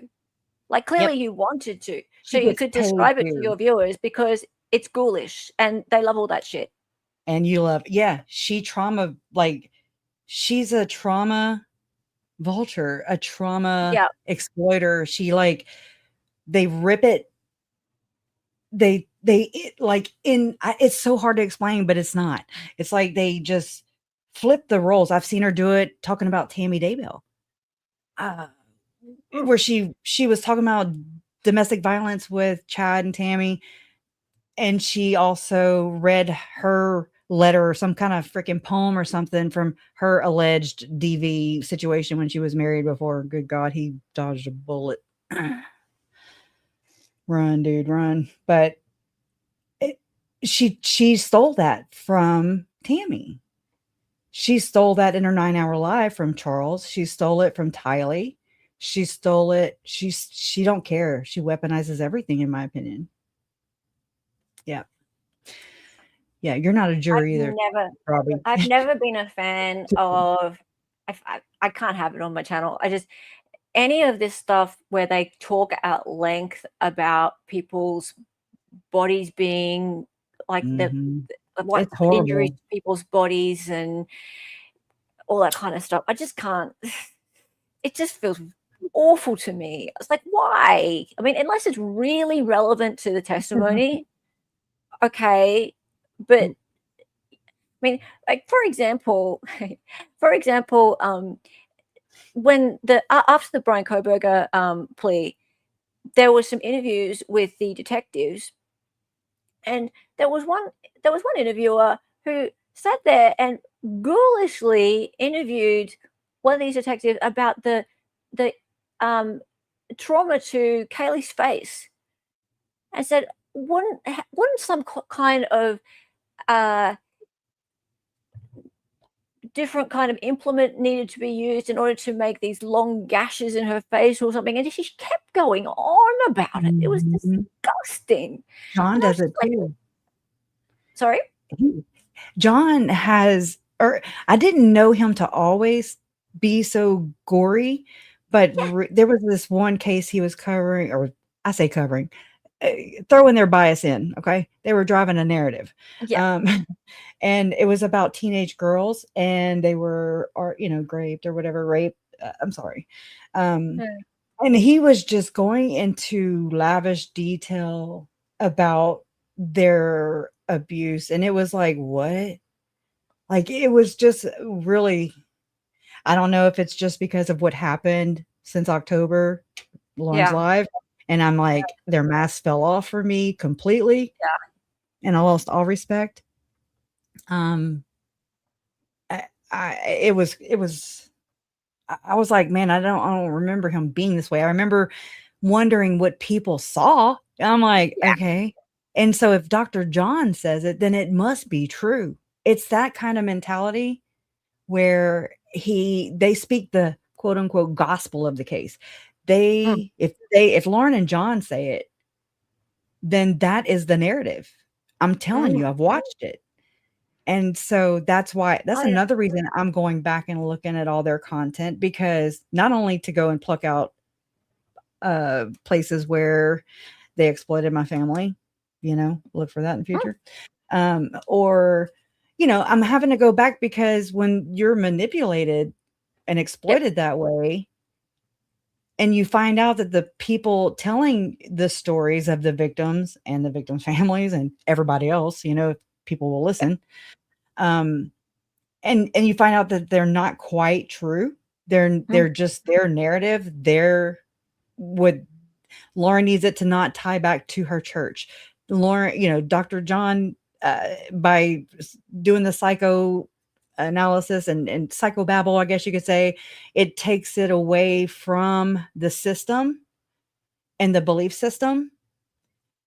It takes it away. All the attention goes away from all the problematic shit that's never been addressed by the church and or pretty much anybody else. Mormons are like, no, we don't teach that. I'm like, you do. You may not practice it, but you teach it. Okay. So it's just, I find it to be so much more constructive to be honest and real about, okay, there's this doctrine here. Disavowed, schmisherschmoud, I mean, it doesn't mean it goes away out of mind and memory. It's not like a baby where it falls off the high chair and then, they forget about it. Okay, no. It's still there. It's been problematic. It's the cause for all these fringe, break off, branch offs, whatever you want to call them, cults. And nothing has been changed. And that's insanity. Doing the same thing over and over again, expecting different results. But I don't know. Anyways, I can go on with that. But Lauren brings you she'll bring the horse to the water. Yes. But she won't get the horse across the stream. That horse is just sitting there, not getting to the other side. It's not a chicken. Can I ask you something about the things that went on with Laurie and Chad? Do you think that Lauren knows more about? Yeah, you do. You think she knows more about? I already know that. I know that because this is what I've been uncovering. That, let me get to my little slide so I can at least read it. Okay. So, I mean, I'm not, I don't have to share it or anything, but I just want to say that with Tom Harrison, okay, actually, there's this live stream that Lauren did. Let me share my screen real quick. Okay. I will share the live stream. I mean, it's just her. I'm not going to push play though, because she likes to be weird and controlling. So, let me jump back over. I think you don't need to worry. I think she's out of copyright strikes. I know, right? Because I challenged her. I didn't think about that. I think she's got one left, but I don't think she's willing to risk it. Right? Yeah. She's climbing 1,000 freaking subs a day. Yep. Anyways, we'll put our heads together on that. But so this stream that I think I have it on screen. I hope I do. Yeah. October 13th. The date is October 13th, 2023. Okay. Yep. Lauren does this live stream and she's like hurriedly explaining it. You know, she looks like she's manic-ish, you know, like she's just excited. Yep. Yep. And she's trying to tell us how all of a sudden, and I'm just saying her. So Lauren does a live stream to hurriedly explain to us how all of a sudden in almost the year 2024, okay, it's October 2023, and Right. after Tim Ballard, the dude the dude responsible for the Sound of Freedom movie, okay, he was publicly distanced from the church via Vice News for alleged sexual misconduct, sexual abuse allegations from at least 8 women. So now, October 13th, 2023 is when Lauren decides it's time to spill and I said Mormon tea. She's trying to spill the tea. It's time. And connect Tom Harrison and Tim Ballard and Chad Daybell. The time is now, right? To take it out of Julie Rose's mouth. Okay. So just think though, Lori Daybell at this point in October 2023 was convicted in May of 2023 in Idaho. Okay. Yes. So Lori's already convicted. Lauren and John started their YouTube channel in June after the kids were found. The kids were found June 9th, 2020. And they started their YouTube channel after, but in the same month of June 2020. Yep. So 2020, 2021, 2022, 2023. So it takes Tim Ballard and all these allegations and how there's a lot connecting to this at the same time, this M. Russell Ballard, he's a late apostle and he was the president of the Quorum of the 12 Apostles. He's way up there in there like swimwear. He was related to Joseph Smith, okay? And Jesus. Did you know? He related to Jesus. Of course. Right. So why? Because of course he was, right? So, but he passed away in November. So here, 8 women come out with lawsuits against Tim Ballard in September 2023. Here's Lauren, October 13, 2023, hurrying, trying to connect the dots. And then November 12th is when M. Russell Ballard died, President Ballard. Okay, so it's just boom, boom, boom, right? And let me continue my notes here. I gotta try to do it in my mind. So when did Tim die? Sorry. No, Tim did not die. Tim was accused by 8 women. Then M. Russell Ballard, who actually was behind Tim Ballard starting this Operation Underground Railroad anti-trafficking movement, this money-making freaking machine. Okay. Got you. Yeah. He was, ordained by Tom Harrison. All I have is a little picture of Tom. Let me grab it. Okay. Yeah, gotcha. I didn't do it. I didn't do this in the right order. My bad, y'all.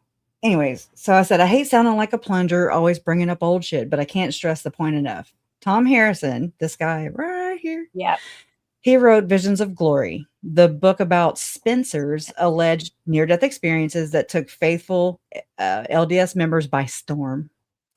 Even to this very day. Okay. So, but the book is really second fiddle, in my opinion. Like it's just kind of an influence. And even though Lori had it on her person, yes, the book Visions of Glory was found on her at many different crime scenes and times of interacting with cops. And they had it in Hawaii, like together, like her and Chad. Yeah. Also, just to clear up as well, the book, it's supposedly written by a John Pontius as well. But it's Tom Harrison's dreams and visions and alleged near-death experiences. But Pontius, they met for like 50, 60 hours and Tom told him everything. And it's very in-depth. I think that's just he's dead, right? Yeah, he died right around the same time the book published in 2012. Yeah. 12, so you Google this, you'll find this weird connection, this John Pontius, but it's actually Tom that wrote it, and It is. I actually do say that. I say that Tom wrote it, but Tom goes by Spencer Yeah. as a pseudonym inside the book. So it's like all these layers of confusion and chaos, So it's not Tom's dreams, even though it is. It's Spencer's dream. So people aren't even tying this together at the very beginning of Chad and Lori's unraveling. Okay. Yeah. Yeah. But according to Lauren on Mormon Stories podcast appearance with Megan Connor and Binder Mindy on about Tom Harrison, it was like a 5-hour expose, right? And I want to say there was 2 parts, but okay. So according to Lauren, in that Mormon Stories podcast, Tom Harrison, that she said, I didn't sit there and prove this. I'm sorry. Lauren said that she had 3 solid sources, 2 from Daybell side and 1 from Harrison side, that Julie Rowe and Chad Daybell were actually meeting Tom Harrison, the therapist, at his Salt Lake City office in Utah, okay, where he taught the 2 how to remote view, but Lori and Chad and their group called it portaling, okay? Yeah. Lori looked at this as her gift, and she looked at a spiritual gift, basically, and she is on record saying that, Charles, my uncle, was blocking her gifts. He had to go. Yeah. So, I mean, this is very important to the entire narrative, in my opinion, because I never thought this was just Chad Daybell's rating system. Okay. Because I've seen it other places too. I'll tell you that now. Yeah. So it came from him. This one, yes, came. I mean, if you're meeting with Tom Harrison, I mean, there's a lot of layers to this. There's a lot of, I don't know. I've been looking into the angle of the MK Ultra type techniques being used and employed here. I've got, transcripts and things of session between Tom Harrison, a therapist, right, with Tim Ballard, and Tim Ballard was ordained basically to become a U.S. senator, and then the president of the United States, and then the prophet of the LDS Church, or he's actually just said of his church. So in that order too. Anyways, and I mean, here he is, and you can't see it, but Tim is in the office with President Trump right here. Okay. I mean, yeah, it's cut out, but I mean, just know that he's sitting in there with President Trump. He was appointed to, I don't know what it's all called. I'm just now learning the political mumbo jumbo. I hate that shit. But so, I mean, Tim Ballard is meeting with Tom Harrison and pushing the visions of glory. Operation Underground Railroad, the anti-trafficking nonprofit organization, is being pushed by M. Russell Ballard, the apostle that dies, is being pushed by Tom Harrison here. Tom Harrison has all kinds of ideas and dreams and visions about the future of Operation Underground Railroad. And it's supposed to be this anti-trafficking, again, nonprofit organization, right? But, there's loopholes that are found. Okay. And so they go to these third world countries. I've got a whiteboard meeting from 2016 and of this guy right here, Ken Krogh, Tim Ballard, and I don't think Tom's there, of them writing on a whiteboard of basically like a media plan, like how to do social media, how to get the most get the bang for your buck, right?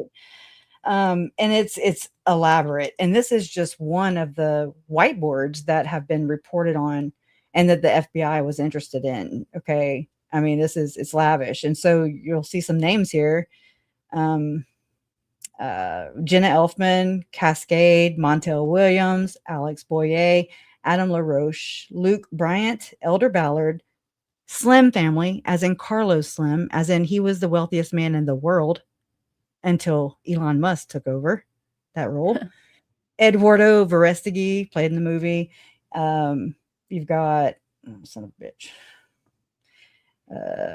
You've got the Clinton Foundation right here. You've got Glenn Beck, Tony And where are Robbins. the Johnsons? They're down here in the dirt. No, I'm picking. I don't know. They're not on there. They're over there closing houses and shit. You know, they're foreclosing and shit. They're ripping off the barbers somewhere. Yeah. I mean, that is look, and I need to dig more into that angle anyways, that I have kind of had a sinking feeling. Here's this whiteboard. But and let me finish my thought about the Yeah, sorry. feeling. No, I just don't want to lose it. So hold on to the whiteboard for a second. Talking about Lauren's family, whatever endeavors, I guess you could say, allegedly. It reminds me, it's very reminiscent of things that I've seen happen in the church, you know, with the shell companies and getting in trouble with the SEC. And, you know, I mean, so much so to where these shell companies were set up, like 13 of them, I want to say, and they were in different states across the United States. And they would just have like a phone and just one person answer the phone just to do that one job and just to push the, I'm gonna call it a scam. Okay. They got fined by the SEC for not paying any taxes or, you know, paying any money on all the money that they were accumulating over 27-year span. Mm-hmm. And it's tithing money. And the reason they said that they didn't want to is because they didn't want their members to know. They didn't want their members to know and tell them how to spend the money. And meanwhile, they're like buying all these portfolios, land. I mean, they've already bought up like, I want to say 80% or 85% of Florida. Okay. They're working on their portfolios right now. They're not really, you know, Jesus is there. He's just kind of there. He's just hanging about. He's shaming people right now. Okay. Yeah. He's a narcissist in Lauren's. Right? She's like, yeah. Jesus is a narcissist. And I'm like, and you follow his teachings, right? Okay. Anyways, but it makes me think that there's some kind of gravity company. I remember seeing in a real journalist, I'm going to say, he's an ex-Mormon. Len K. Packer is his name. He's old school. Did you say gravity? Yes, that's what I'm saying. It's now, don't quote me on that because I still have to go look. That's but I remember. I know. I'm not saying I don't think it's the same one, but right. If you look at this whiteboard, okay, the whiteboard meeting, one of them, you've got. I can't even zoom in. You've got slave stealers up here, which the prophet of the Mormon Church and Tim Ballard owned. It's a for-profit company, but since then the prophet died, literally, and the prophet. Oh, you mean prophet as in PRO? Both of them. HGT. For profit.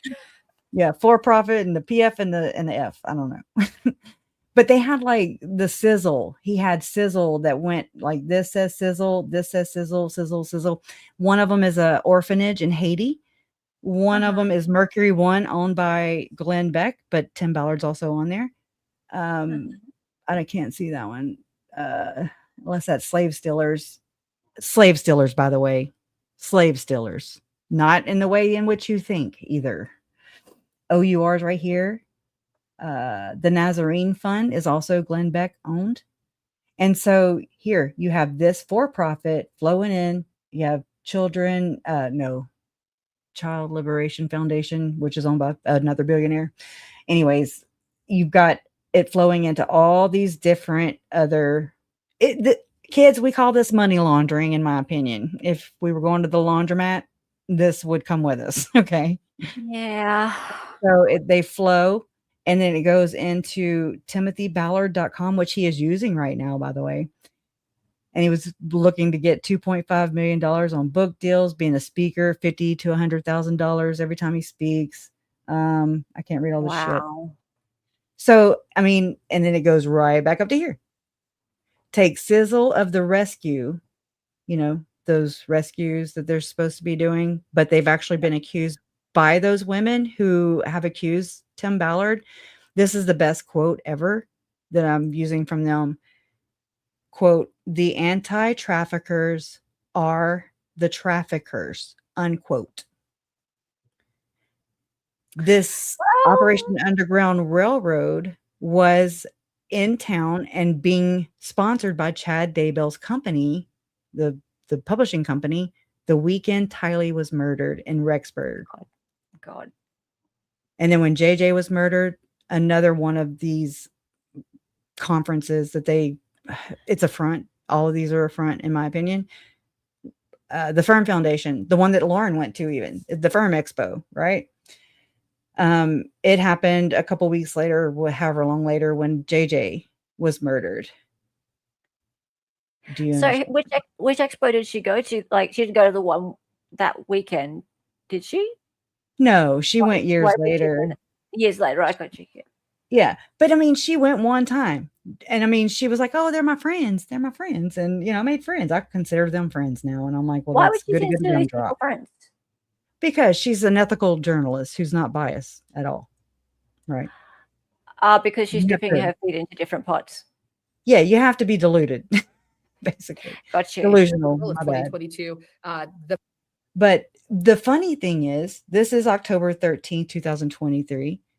And then Lauren, I also talked to her via text. I haven't even looked, but I remember talking to her around this time because I felt compelled to share with her a little bit more personal stuff because she told me that I could.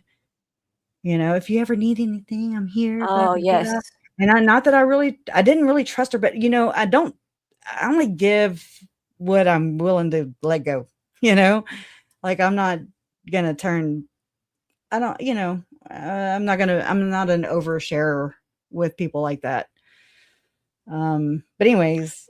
So you shared this with her? Huh? Sorry, what you're about to share, did you share this with her? I mean, no, she appeared on Mormon Stories podcast on October 17th. So 4 days later, which I mean, I knew she was going to do something. She did. Oh, shit. Let me look my message up real quick because she's doing that weird, mysterious shit. I'm realizing. Huh? Now? Kind of like she did with, the cryptic stuff, like, oh, got something popping. You know what I mean? Oh, yeah. So like big things are happening. Yeah, big things are happening. Such big, happy things. Okay, Yeah, so John's got a bit of a semi. bounce off the concrete. Lord. Okay, so 10/14 is when I talked to her. 10/14/23. And let's see. I said, hi, Lauren, it's Kresha. Thank you for acknowledging my concerns, because she said my name in here. She actually attributed a clip, and she didn't even do it. Mindy did it to me. And people were like, she gave you a shout out. And I was like, that ain't no damn shout out. Mindy did it, of course. I mean, also, that's just kind of, if she was behind it, if Lauren was behind it, then it was to shine, to be the do-gooder, do the right thing, choose the right. So, I text her, and I actually text her a long ass thing. You know what? Yeah, I do. It's long. I'm gonna read it. If y'all don't mind. Because this is, again, this one, hold on. These tabs get confusing. This is 10/13. Yeah. And then this is 10/15. I talked to her in between this time. That's the same day? No. The first one was 10/13. I talked to her 10/14. This is 10/17. My bad. 10/17. The other one is 10. Oh, you mean the date? October 13th, October 17th. I talked to her in between. Yeah. Oh, okay. Right. Sorry. And I wasn't really talking to Megan at that time. Like I didn't really know her. I knew of her. And I just remember her kind of cropping up out of nowhere. And I'm like, what? My mom sent me the link to her Justin Lum interview with Megan, and I'm like, who's this broad? Like, I've been saying, bitch. Yeah, mom's like, she's saying the same things you are. I'm like, yeah, but she's saying them way much better, you know? And I mean, it again, I was just kind of feeling her out, but I was wrong. Anyways, Right. but so just I said, hi, Lauren, it's Kresha. Thank you for acknowledging my concerns regarding Tom Harrison, Ballard, and what is looking to be more of a conspiracy theorist, bizarre, anyways, religious rabbit hole that Lori and Chad obviously went down long ago. It's bizarre, all right, but it's been terrifying to talk about publicly in this context. I'm not any expert, and I'm not dumb, deaf, or blind either. And it's appearing to me that it was always meant to come off as crazy or as a conspiracy theory so that people would automatically label it as something crazy. Anyways, this is before ChatGPT helped my little ass. Am I saying that right? I apologize if not. It's so hard to explain without sounding batshit crazy. I gotta give it to them too, because I have struggled more with trying to resonate with the facts without including the church, but it takes more mental gymnastics to get it to make sense than to just say that the church is involved. Like all the things that aren't involved with the church, you're like having to do mental gymnastics, is what I'm saying. Mm. Um, uh, I believe wholeheartedly that the church is involved. And I've always believed, and I'm going to say allegedly, I've always believed wholeheartedly that the church is involved. And oh my God, I just repeated it. And I've always believed that it is since I began my journey into their religious beliefs. I try to deny it time and time again, but I always end up back to the church being front and center. And I'm not here to knock yours or anyone else's beliefs out of proportion, but I'm here to find the truth about why my family members were murdered and why my mom wound up on their zombie hit list and rated as being dark. It bothers me so much that they pimped out my entire lineage on top of murdering 3 members of my family. Violated is an understatement. This is going to sound wacko. No. But I don't know how else to describe it without sounding crazy. So please know that this is not the way I personally think or believe, but it's the way that it presents itself as being. Okay. Sorry for all the disclaimers. I can't even seem to go without throwing plenty of them out for people to understand what I'm talking about. I've had my eyes on Tim ever since Adam Herbets did an investigative piece on the investigation into OUR/Tim Ballard. I don't know if it was before or after the kids were found. I don't remember an entire year during that time. But either way, it's when Tim came up on my radar. I'm going to sound very Chad Daybell, Julie Rowe here, because I had a dream, except it wasn't a dream if you catch my drift. My Uncle Charles shared after his death. I know, right? I hate that those chumps perverted such beautiful gifts. That quote, our deaths will uncover something far more dark and far more sinister, unquote. And then, quote, our deaths will not be in vain, unquote. That's, anyways. I remember thinking, what could be far more dark or far more sinister than freaking zombies? Well, it turns out that there are many things that are far more dark and far more sinister than zombies, and it's bad. It's so bad, and it almost paralyzes me at times. Tom Harrison is the main connection in this. This goes up to President Ballard, allegedly. I haven't found much info going behind him, of it going on behind him, but I also haven't been able to focus on his connections without the other leaders. It would not surprise me if it went all the way up and all the way across the leaders.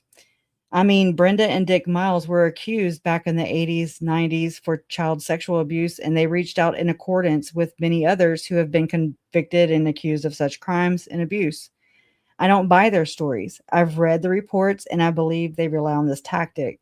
Conspiracy theory label, call them crazy, to keep them from being considered as an actual child abuser that I believe they are. Allegedly. I'm saying allegedly now. It's all projection, deflection, and usually followed by the persecution complex that we see with every single one of these people. Add a line to that list. Oh, and then the part where they want to help or bless others. No thanks. Sorry, it's too much to explain via text. I get caught running in circles until I get tired or wind up thinking of something else. I've been doing this circle jerk for over 4 years now, and I'm rather exhausted from it all. One day, I will be able to grieve like a normal person and won't feel like I'm in a race to get to the bottom of it. She's part of that. But if I don't find it now, while all the things are coming together, then I'll never feel like I'm doing what I vowed to do for my murdered relatives.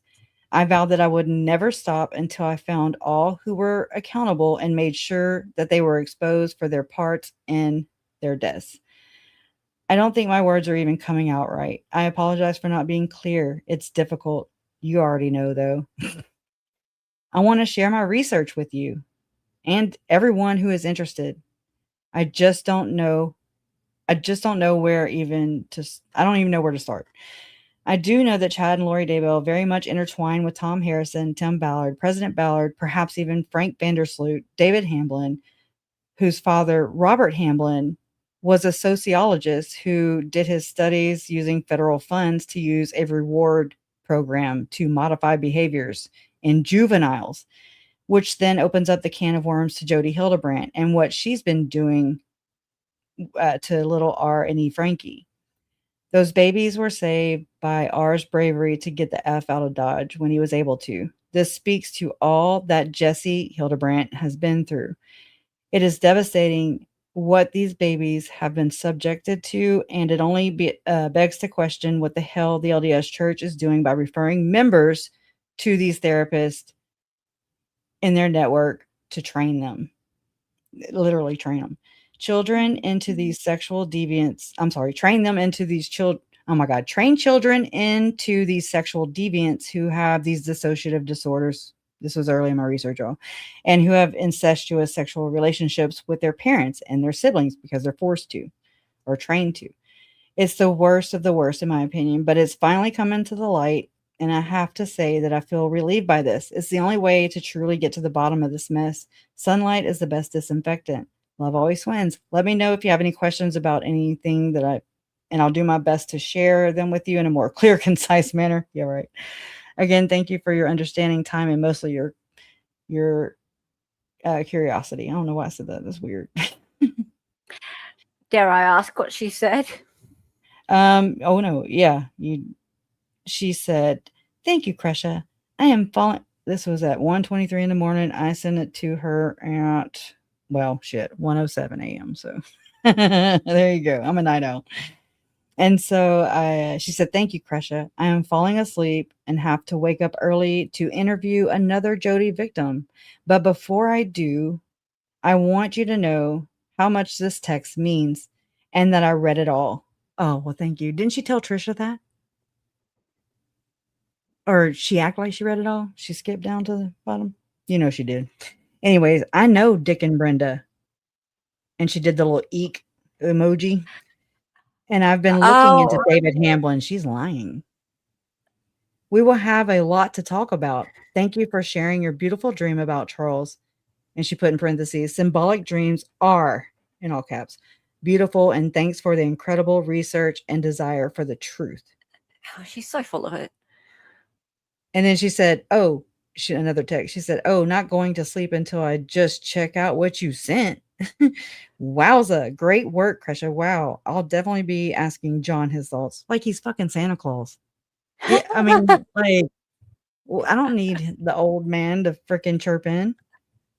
I don't even need her to chirp in. I just didn't know. And I was I tell this to everybody, you know? And she says, how heartbreaking. Keep digging and keep going. We are getting there. And Charles is so proud of you. I know he is. Well, he says, F you, Lauren. I'm just picking. Anyways. So yeah, and I know that further down somewhere, she tells me that she knows Dick and Brenda Miles. She's looking into Hamblin. She's looking into Tom Harrison. She's looking into all these people, but she just gets you to it. She doesn't get you through it. She drops it right there. So, but doesn't she know more about this than she's letting on? Yes. You know why? Or how? Tell me. Tell me more. Well, Tell me because more. I did find out through a source that Lauren, and I've shared this with you guys, so it's no tea here, right? Mm-hmm. Same old shit, like a plunger. But her brother, Jameis, who died, just, the brother that passed away, Spermgate. I hate to use that reference, and here it is. He was best friends with Tom Harrison's son. So what now? That's what I'm saying. So Tom Harrison, the guru, the one that she's doing this 5 hours live stream here on Mormon Stories podcast, and then did the whole live stream, a few days before. I mean, look at her. She looks really determined. God. That's a weird water fountain too. Anyways. Jesus Christ. Mm-hmm. She came here. It's like she kind of, to me, had to like drop it here on her channel first. But they dual streamed, so it's kind of weird. Anyways, I don't know. It's like she had to do it first, because in 4 days' time, she's going to be on Mormon Stories podcast, doing their whole getting the band together is what they called it. This is when Megan shows up, and they go through the entire book, Visions of Glory. It's all visions of glory, visions of glory. But there is a time, when Lauren does drop the source thing about how she's got 2 sources or 3 sources or whatever, saying that Tom Harrison meets with Chad and Julie, blah, blah, blah. Oh shit, I just said the wrong thing. So let's just get this straight. So Tom Harrison is the author of the book, which is really like, it's kind of like the Bible for Chad and Laurie. Yeah, it's like the blueprint. It's like the blueprint, right? Mm-hmm. And Chad and Laurie murdered your family. Yeah, just using their belief system as justification. Yes, right. So let's just be right down the line about all this. That's what happened. Yes. And all this time, Lauren's brother was best friends with the author of that book. Amen. And did she ever disclose this? Never. Right. Still to this day, has never disclosed this. Now she's dropped little hints, like she said that she used to, or she said, I was in the same ward with Tom Harrison. Think about it too. Back early on in the case, Lauren did a live stream. I just haven't pinpointed it just yet. There's a lot of shit to go through, plus the new stuff, right? But she does disclose this letter that she was mailed by Tom Harrison. And it's a letter that it was a copy of a letter that he had mailed to the leaders of the church, or the leaders of his ward. That's kind of left in the gray. But where he's apologizing for the book to the church, he did a narcissistic apology, in my opinion, or just the inverted one. I don't know how to say that. Narcissistic apology. Yeah, where they hit on all the keywords, the feels, all the feels. But when you go back and read back over it, you're like, yeah, no, you just like blamed all that shit on everybody. You didn't take no accountability for it. It's Satan's fault. It's somebody else's fault other than Tom or Ruby or Lori or Chad, it's, or Lauren. It's what's this about a letter? So yeah, it was to the first. Anyways, he said that he wrote a letter, but this was back in 2014. I'm just realizing this. Okay. She kind of did what she did in the 9-hour live stream, where she just threw shit on the screen and was like, hey, this is evidence. And she just waylaid it. She nailed her. She drove her points over and over and over again. She blurred out Christina's face, so we couldn't connect to Christina and humanize her. She called her stalker instead of Christina, except for the few times she did, then went back and deleted them because she's a dirty deleter. I mean, she dehumanized Christina to the point that is very identical, in my opinion, of how Lori and Chad, when somebody was their enemy, they called them zombies or demons, or Rhonda was my mom's zombie name. Tammy's was Viola. Charles had 3. He had Heaplos, Yeah. Garrett, and Ned. fuck, I don't remember. Ned. Was it Ned? Nick Yeah. too. So Yeah. that's, and yeah. What I see what Lauren did as it was intentional, one-sided. It was to poison the well. It was to just give her side of it, to sick her 9 to 12,000 chatters, whatever at that time, and turn the flying monkeys onto Christina. And then I inserted myself because I figured out a little while later after that live stream that I'm like, son of a bitch, she is doing all this stuff because she is fearing nobody's scaring her. Nobody is stalking her. Nobody is threatening her.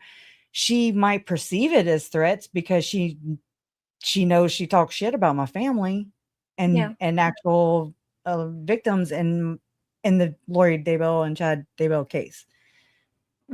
And so that pissed me off. And I'm like, whoa, how are you going to like create a crime at CrimeCon? Literally. I mean, but it was far in the works, way, way before that.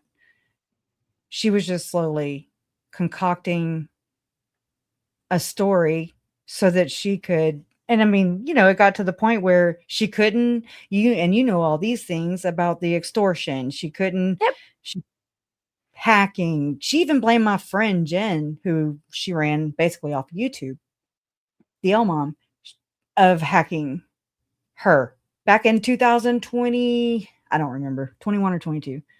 Really? Yeah. Yes. She's done this before. Yeah. It's a pattern. Damn patterns. Can't say I'm surprised. No. And I mean, when you start kind of digging into these things and looking at the psychological aspect and the behavioral, the histrionics or whatever. Yeah. It's glaring. And it's like, you're no different than Lori and Chad, except there's no bodies, allegedly. All that we know of. I mean, isn't this where it kind of goes, where you stay in? She's even talked about, Lauren's even talked about how Lori and Chad were in this echo chamber, blah, blah, blah. Hello. They won't let any counter argument or even constructive criticism. I mean, you can't even say anything in Trisha Webster's chat without, they're like, well, yeah, you can have your own opinion, just not that one. They were actually saying it between themselves the other day, her and Stacey. I love how we can have these differences of opinions. It's wonderful. I know. I'm like, Jason, what the fuck was I? Did I not see this shit? Or is it just extra freaking blaring now? Like, what is it?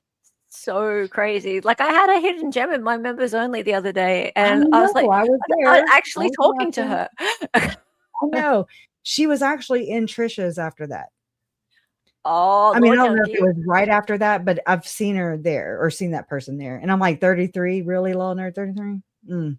33, eh? You're all right. I was just like, I mean, I would like to have this conversation just so that it's documented. I would like to have this documented conversation.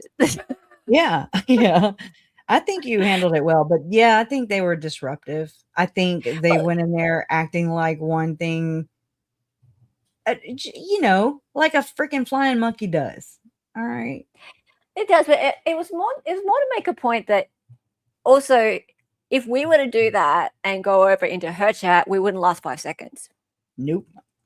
No. We do it the right way. I would like to show that, no, you can come into, even my members only, you can come in and you can express an opinion like that and we will discuss it. Yeah. So let's see how it would go if we were to do the same thing over there. I don't think that would happen at all. But anyway. No, Dolly is the proof of that. The creepy man. Oh, I'm just like, God dang. But and the like when Grayson was on and Trisha was like, oh, it's your story, it's your experience, and nobody's gonna go after Grayson. Everybody needs a Grayson, and I'm like, fuck, everybody needs a Grayson. Good. We're grateful there's only one. Thank you. Woof. I mean, yeah. Who let the dogs out? Anyways, I gotta I ask you, love Krisha. when Dolly does the thing. I'm like, oh my god, he's gonna do it. Jason Black, he's gonna do it. It kind of never gets old. Or ask you, like, whenever how you do you? show I gotta say this, whenever you show Lauren looking like she's The Ring. You ever seen the movie The Ring when she's coming out of the well? That's what Lauren looks like when she's trying to get a better camera view of a fucking juror. I'm like, oh my god. Holy shite. No, I don't want a ring light. No, I'm freaking. Want me to crash the neon light? What do you think about this whole connection between Lauren's brother and Tom? Like, Yeah. Tom Harrison. Like, does this bother you as much as it bothers me? I'm sorry. It bothers me. It also validates my own feelings, like I've researched all these angles, and she's a quote unquote journalist. Okay. She's a news anchor. She is like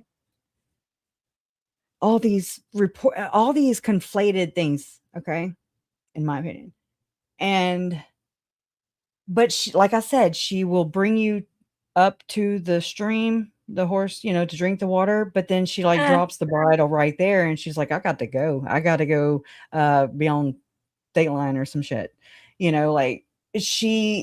she gets all the accolades, because people have not done their own research into all this shit. And so they think, okay, yeah, this is what it is. It's not, y'all. This is the Mormon version of Epstein. And it actually goes up to Epstein. It actually goes up to Diddy. Not many degrees of separation. I've done this work. It goes to Carlos Slim. It goes to the Rothschilds. I've gone all the way up to the top. Now I'm filling in all the context at the bottom.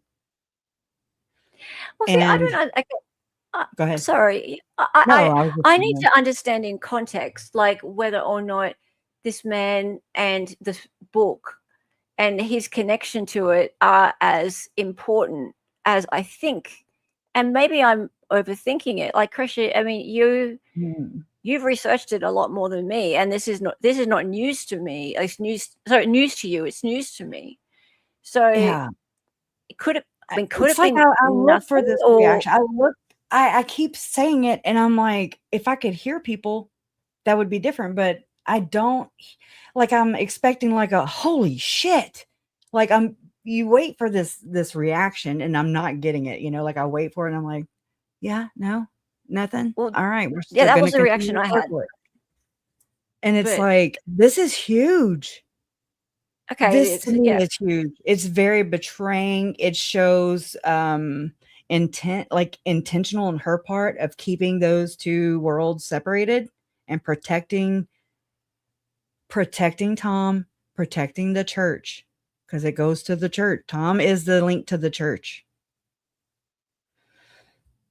Tom also, I mean, he's a therapist. He's a retired therapist now, but he's also one of the co-founders of Liberty 89 with Tim Ballard and Sean Reyes. Anyways, they're all in cahoots together. And it just makes me wonder if Chad Daybell and Julie Rowe, look, let me play this clip. It's really short, like a minute. It was 2019 was the Eternal Core. And that's really important. First off, let's point out 2019 is when JJ lost his life, Tylee lost her life, and Tammy and Charles all lost their lives. That was the Daybell. 2019 was a Daybell murder spree. And that banner, the Eternal Core, the majority of that podcast, everything is 2019 as well. We've mentioned, we've seen Tim Ballard, we've seen Jody on that banner. There's no Chad Daybell, but I do need to say this comes from three very concrete sources that I have, that on the Daybell side, we have two very concrete sources letting me know that Chad Daybell and Julie Rowe were meeting with Tom Harrison in his office. And then I have on the Harrison side, someone that knows Tom Harrison saying Tom was meeting with Chad Daybell and Julie Rowe in his office. And so though I want to point that out too, while they don't show up on the banner, it's more than just seeing the book. I had been hearing of these meetings. So I want to put that out there because 2019, is a really important year. And I do know that it wasn't just that Chad and Chad liked his book. He was meeting, according to 3 very concrete sources, he was meeting with Tom Harrison as well. Chad. Now we have to trust that Lauren's sources are legit, but I believe they are. I believe now, knowing that little tidbit about her brother Jameis being best friends allegedly with Tom Harrison's son named Spencer, by the way. I found that right before coming on here on Facebook. I looked in Jameis's Facebook and I was like, I don't know that for sure because it's locked down. The Spencer Harrison. Okay. And I'm like, what are the freaking odds, you know? I need to go gamble tonight. That's what I need to go do. Anyways, I'm just like, it makes sense to me if Tom Harrison's using the pseudonym Spencer in his Visions of Glory book. I mean, if it is his son's name, that's pretty shitty, Dad. But I mean, her one source solid on Tom Harrison's side is confirming that. Is that Spencer? Or I'm sorry, is that Tom Harrison's son? That's the, concrete source. And then she's known this since she's known this. She's known this. Of course. But she's not going to say where she got it from. No. Well, she said 3 concrete sources, but she ain't going to give them up. No. Like, I understand why she wants to keep this secret. Yeah. Well, why? Why do you think? Why would she want to be associated with Tom Harrison? Right. Right. I believe birds of a feather flock together. And just knowing 144,000 roses and let's throw a pool party for 144,000 subs, just like Lori threw a pool party gathering the 144,000 the day that Charles was murdered. Let's just party hardy, and the rings and Alex Cox and Janice, they were served in her freaking elopement or whatever. Fuck. And I'm just like, what is going on right now? Besides you celebrating the very things that Chad and Lori were trying to accomplish for their mission, But like, even if she doesn't, okay, there's 2 ways of looking at it. She could be actually buying into all this, or she could just be like so disrespectful about it because it's nothing to her. Like, she's kind of grown up with it to an extent. I think that this is nothing new to Lauren, just like it's nothing new to Lori or Chad. They're like, what did I do? Because this is normal.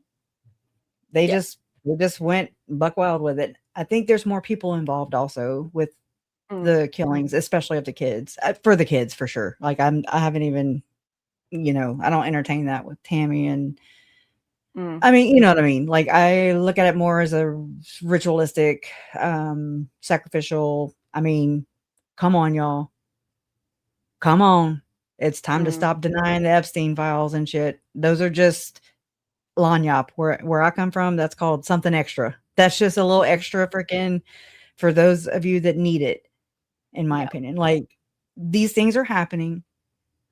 Children are being harmed, abused, hurt, murdered for these beliefs. And it's not just the Mormon church. It's not just the Catholic church. It's not just any church. You can name any organization where there are children, there's going to be predators. Hello. It's kind of how this works. Boy Scouts of America. Hello. Franklin scandal. I mean, these things are everywhere. And we have got to see that by now. Like, I feel like I'm way past that. It's time to come on. We've got things to do. Because it's on our watch. And once you see it, once you're aware of it, you cannot turn and look the other way. And that's kind of what happened to me. It's unfortunately, it sucks. yeah, you got to just hunker down is what you got to do. But I'd rather live. No, I'd rather not live in a delusion like these people. Okay. Because it's delusional. It's a network. They're connected. They give each other credibility. They name drop there's more Laurens, there's more Johns, there's more Susan Hendricks, there's more of these people. And we know the type. We're seeing it now. Yeah. And I mean, it's not a witch hunt. Like you said, you found her, right? Yeah. Found. I had someone in my comments going, "Oh, this is a witch hunt." I'm like, no, go found her. Right. John even tried, he planted that too with the Salem witch trials and shit. Salem I'm witch like, trials, dude, yeah. come on. Stop it. Dude. Stop it. But that was before I even came out. Like they scheduled that live, which wasn't even a live. It was a premiere over my live that Friday. And then I planned on talking about it Sunday, but I kind of leaked it out a little bit Friday because it was just bursting at the seams. Yeah. Wild, huh? So this is very important. And it just goes to show me, like, to me, it proves that Lauren had and has an agenda in my family story for sure. It wasn't to protect the victims or the victim family members. Obviously, we see that, right? I feel it. I got an experience for you. Like it's not any of that. It's Lauren. It's media, like you said. Yeah. Yeah. So it's like, okay. Ooh. So, I mean, do you understand, like, if she would have revealed that, I mean, I wouldn't think, I would be like, wow. And what I actually did a transcript or whatever, where I'm like, what should a real reporter, and one with ethics, one with integrity, how should this come out? What should she say instead of what she said? And, her little October 13th, 2023 live stream before she went on Mormon Stories podcast to dish on Tom Harrison, finally, after how many years? Again, too many.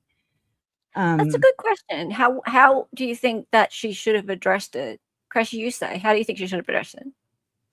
I mean, just to come right out and say it publicly, but if not that, at least to my family. Yeah. And I mean, she's been so effective, in my opinion, that, my mom doesn't really even make the ties to the church or the doctrine or the teachings. And I mean, I've had another source say that I gotta word it right, that they saw how Lauren spoon-fed my mama and my dad all the Mormon stuff. Okay. So, I mean, that tracks, I'm like, okay. And I mean, again, my mom and dad, they have their own minds, right? They have enough to worry about. That's why I dig the way I dig. And I mean, if they want to know something here, I'll try to tell you. I'll try. It's monstrous. It is overwhelming. It's a lot of information. And like my mom, she's like, she'll start asking me questions and I veer, right? I'm because you can go a million different directions from any point. Any point in the connections and the associates and how this system works. And so I've been just trying to sharpen up on that. It's hard. It's massive. And it would really do the story and the justice for the victims, in my opinion, because you want to get to at least the closest of their truth, of their realities, because theirs ended in tragic murders, unnecessary. And then you have people on this side of crime where they are driving narratives, agendas. I mean, they do some of these things or orchestrate some of these things in order to push control, legislature, I mean, you're not even looking. Look at the Missing and Exploited Children, National Center for Missing and Exploited Children. I mean, all these acts, there's a Charlie Kirk act. I mean, I'm like, oh Lord. Anyways, it's crazy how all these things work simultaneously even, and you're not really looking for all this stuff. Now I see it more because I'm looking hindsight at what Lauren and John, their impact on the victims' voices is how I see it. Because I mean, it doesn't matter what I think. I'm just here. I'm not here to force a narrative. I'm here to like toss up the evidence. I follow the evidence. Not all of it is courtroom, prosecution approved. And that's because you can't, you can't. I mean, I'm not convicting anybody on their beliefs. Believe what you want to believe, but you don't get to practice those beliefs. Okay. If they harm others. Okay. That's where no. And apparently this is going on in a much larger scale is what I'm basically saying. Yeah, I think that's what what's you have happened to to say all does these matter, people. Krisha. Like sometimes you invalidate your own words when you're speaking. I've noticed. Mhm. I invalidate. I do. I know. You do. I know. Because I'm just like, God, it sounds it. I'm tasting the words and I'm like, this sounds fucking crazy. Don't I be mean, silly. it's not my belief system, I'm like I'm here to don't shoot the messenger, you know what I mean? Uh, I'm it's like a just, whistleblower of a very specific niche. It's weird. I'm like, so, what so, the hell? sometimes you put things out there and they make complete sense, and then you go, but that doesn't make sense, or it's just yeah. Okay, or you say, but that's not evidence from the courts or something like that. It's like, oh, I guess other people put things out there. You have every right to as well, and you experienced all this stuff. You have a but unique. do you remember like the gyms or whatever on the Reddit? Remember? And how they're like, Krish is a conspiracy theorist.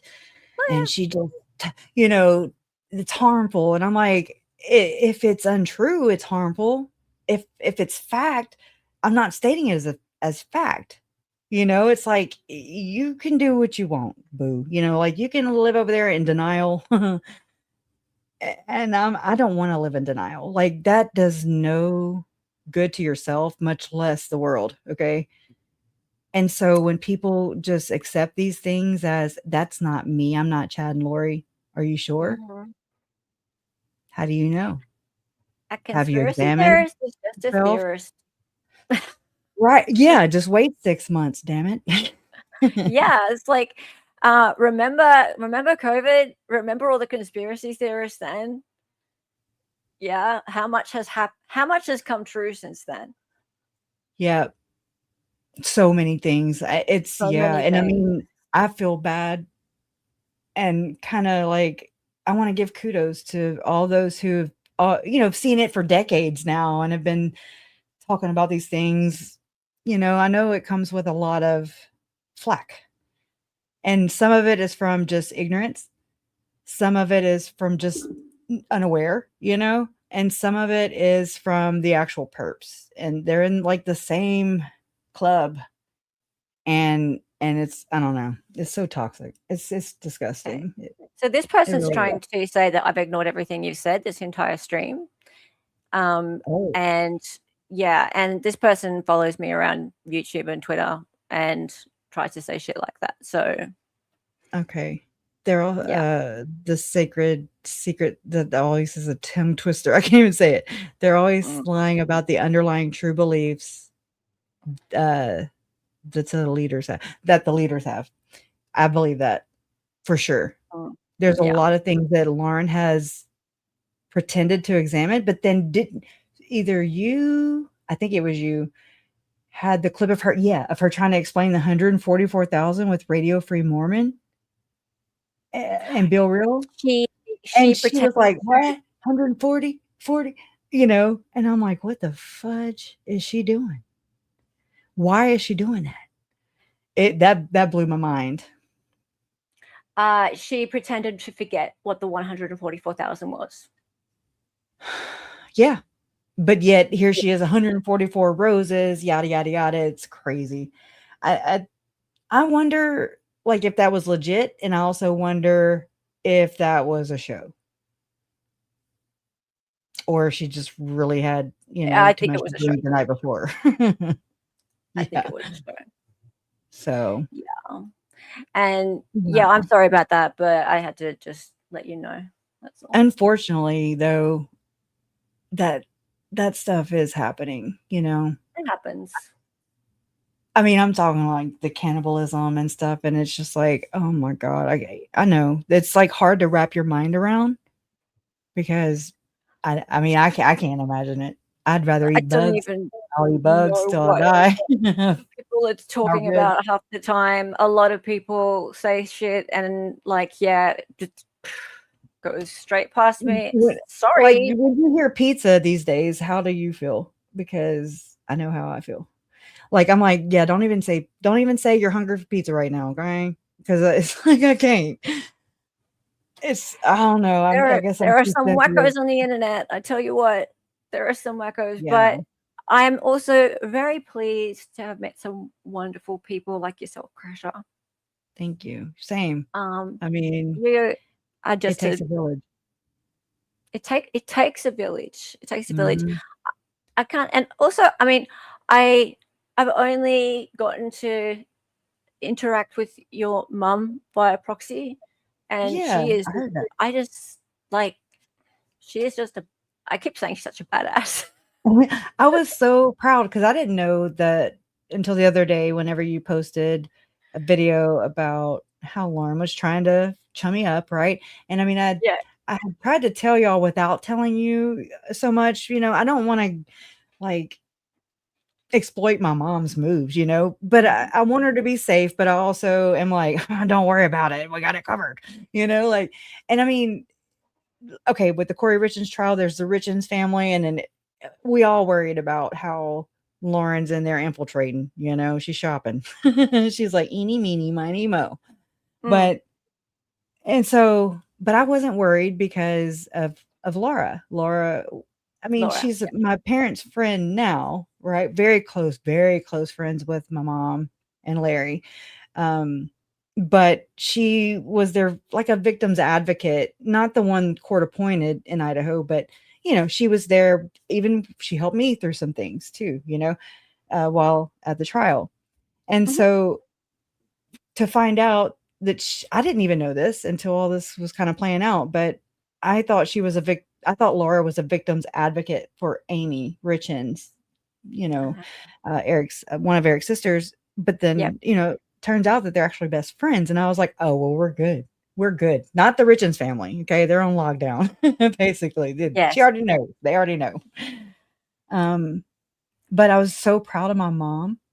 I mean, just not that she needs me to be proud of her or anything, but I'm just like, thank you. We need your voice.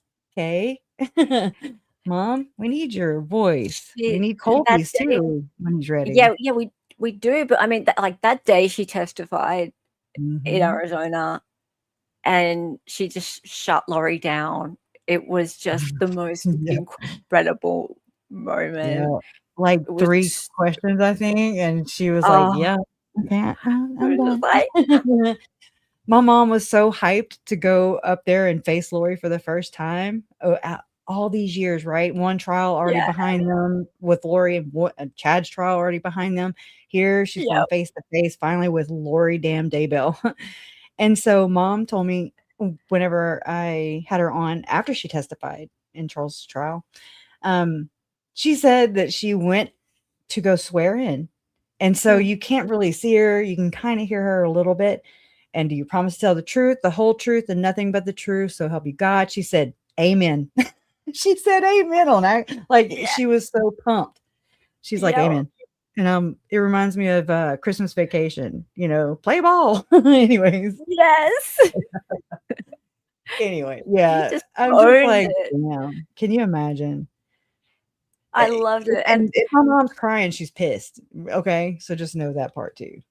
Like up there and just all those feelings and how dare you make me cry, biatch. You know? Right. And like she owned it. And then when she stood up to Lauren as well, like when she was on your stream, and then like she came out and did that post, and like you and her together, you are so formidable. Like both of you together. It's so great to see the two of you just stand up and be like, no, we're not fucking taking this anymore. That's enough. Yeah. I didn't know what It's mom great. was going to say. I just kind of was like, this was like when I started figuring out what Lauren was up to and the whole 9-hour stream, like what it was about, I'm like, oh my God. And I mean, look, Megan can pick on me all she freaking wants, but I'm also not supporting Lauren. So I'm just saying, I'm not supporting someone who exploits the very victims that anyways, but she picks on me or whatever, or she made jabs at me for using ChatGPT. But I tell you what, with all this crap, it helped me to really not like rely on my own bias, not to. I just wanted to know what the hell, like what is at the bottom of this? Why all this? What is, out of all the things Lauren said in her 9-hour stream, I fed it the transcript piece by piece. And I'm like, what is it that she's really conveying here? And it was like hiding text messages. And I was like, oh, damn, like, wow, that threw me for a loop. So I decided that I was going to go live that Sunday. And I text my mom and I was just giving her basically like a heads up. Hey, this is what I'm about to do. There's probably going to be some shit, just distance if you need to. Do whatever you got to do. I'm going down. I'm going in. And so then my mom, she, just contacted me right before I went live that Sunday. And I was like, well, all right, come on. It wasn't planned. It was just like, come on. And I'm glad she got to speak, even though Lauren did effectively take down my actual video. Like they've never put it back up. I never, it was just so crazy at that time. Like once I guess won the copyright strike thing. I don't know. I just never contacted YouTube again because I have it. I recorded in my StreamYard, so I was just like, I have it. Whatever, but I mean, she did it to Facebook too. And I really am like, I really do need to contact them and be like, hey, I know you removed my strike, but can you give me my goddamn video back, please? Thank you. That would but be Donna, nice. my mod, she like put it up in chunks, and thankfully, I mean, I'm just saying it was just too much to take on at that time. I couldn't imagine editing and and I even tried, it just sputtered out because it was just too much. Trying to process all the trauma. You ready to go dance? I'm gonna have to run, unfortunately. My daughter's got her dance thing on. But this has been so nice. It has. It really has. And I think we need to do it more often. That way we can keep things in check. I know it seemed like you were kind of maybe, I'm just going to tell you how I feel. Like, I feel like I'm kind of running out of not content. There's tons, but I'm just like, well, what are people going to be interested in? I feel like I'm nitpicking now, or they think I'm nitpicking, and I'm not. Like, there's so much here still. I think it's in the past. I really do think there's some stuff in the past. I just don't know exactly what it is. So that's why we're doing it as a community more Sunday. But I just don't want, because I love your determination. Love it. Love it. It matches, like, I'm like, all right. Yay. I get it. And it's good to not be alone in this, because it does let the wind out of your sails. I have gone through this, where I'm like, oh my God, everybody's losing interest and they're moving on. And, I mean, it is what it is. We need to stick together. Yeah. I think the shorter videos, and to maybe, I'm not good at summing things up, but if there's anything I can do to help, I'll contribute. I can edit some clips, throw to you, whatever you need. I can do that. But summarizing, no, that's ChatGPT's job for me. Thank y'all so I much. have some ideas of what to do. But I think, yeah, we do need to get together, and we need to figure out how to get the message across to people who don't know anything about this. Right. And we need to do it in such a way that it's respectful to them. It's not treating them like, hey, you're dumb for supporting them. Yeah. Because They want to know. They're like, wait, what? Away. Right. Yeah. They don't know what they're walking into. I mean, That's right. She's charismatic. I mean, this is her grift. Exactly. And especially if they're monetarily invested, they're going to feel like they're being insulted for being conned. Yeah. Yeah. So right. I even felt that way. I did. Yeah. Yeah. So, like if you put your money and your time into somebody and they've conned you, that hurts. Like, that hurts your ego. It hurts your bank balance. It hurts a lot. You're just like, damn. Yeah. And I didn't realize what vulnerability meant around, when family members are going through this kind of stuff.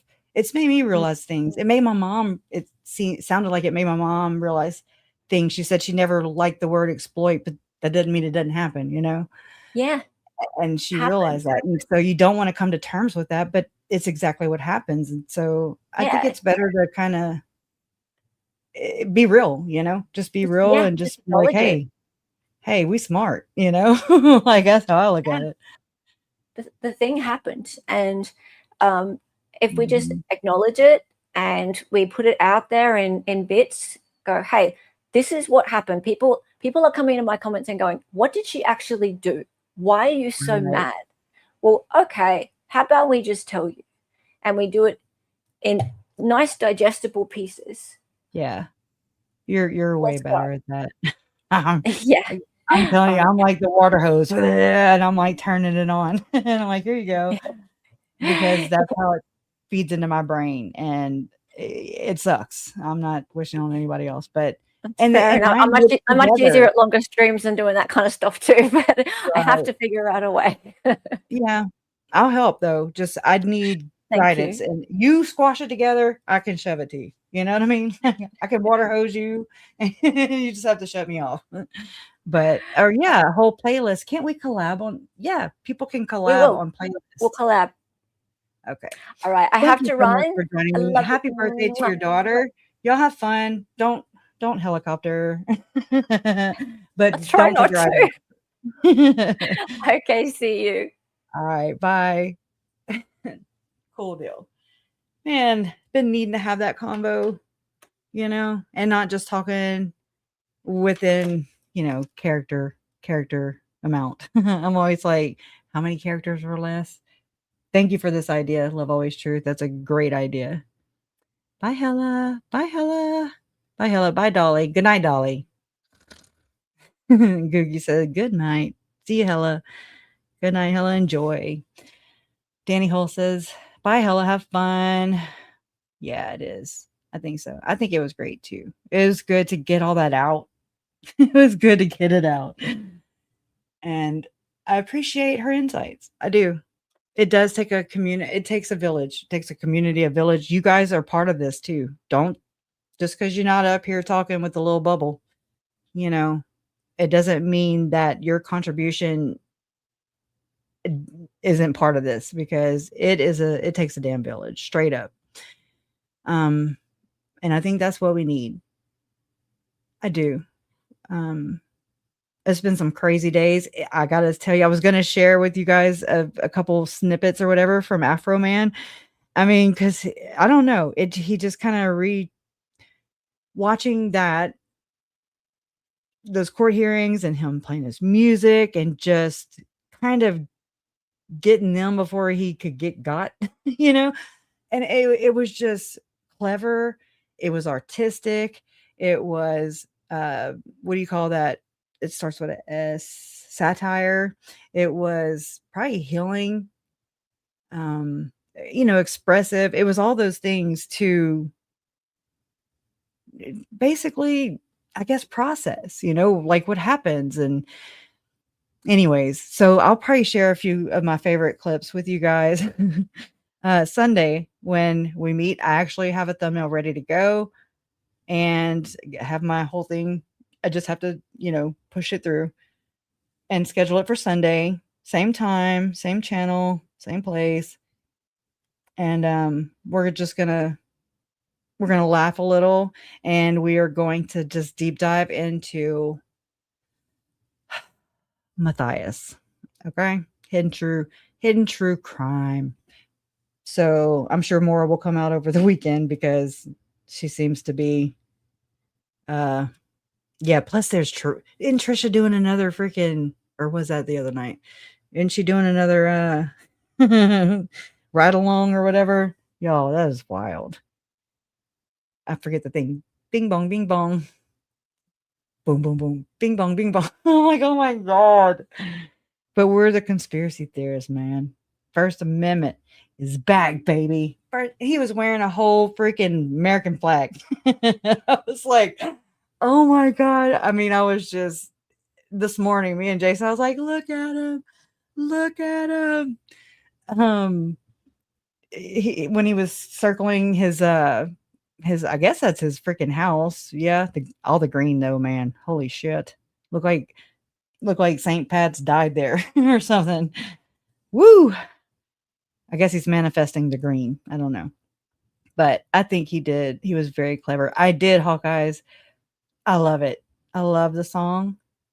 It's beautiful. I don't have it in my StreamYard to play, but I will load it up for next time, if that's okay with you, Hawkeyes. And thank you again. That was very, you made me cry. You made me cry, but in a good way. Everything that you wrote in that song is all the things that I pray and hope people get. It's the things that are unsaid, like not just the things that I'm trying to say here, but it's all the things that are unsaid that that's like so validating, so and healing. And I really appreciate you for that. I appreciate you for all kinds of things, but I appreciate you doing that. It's very kind. Yes. Watch. I think it's not 2020 though, huh? Isn't it? Oh, you need an antacid? Oh, shit. We all need to give Angie a damn antacid. She doesn't watch Lauren and she's foaming right now. Common sense. Yeah. Oh, thank you, Hawkeyes. That's so sweet.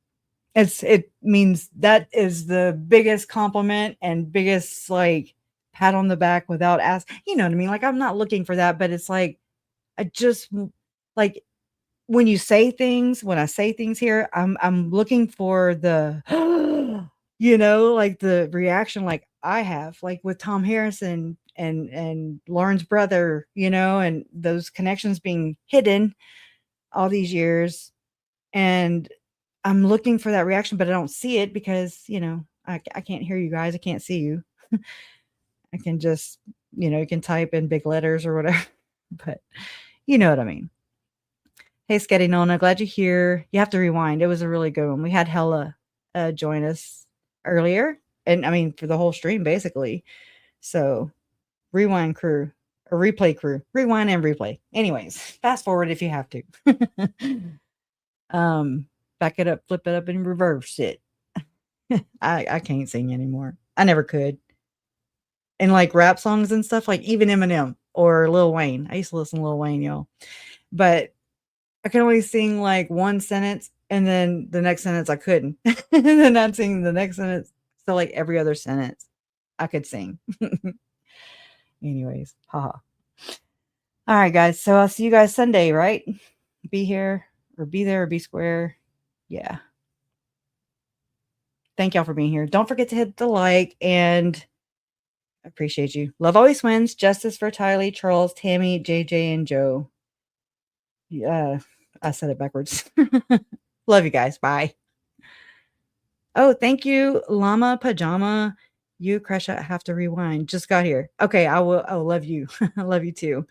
I'm gonna rewind with y'all. Always go watch it afterwards. So see you in the comments. Bye, guys. Bye, Davis. Bye, everybody. Bye, Googie. Thank you. Cause you're under pressure, under pressure. Pressure. You're cooked. Pressure. Like your shitty ass book. The pressure is real. The pressure is real. The pressure is real. Pressure. You're under the pressure. Drowning in the pressure. You're now under pressure. Pressure. Pressure's got you by the tongue and it's over now. You're under pressure. The pressure.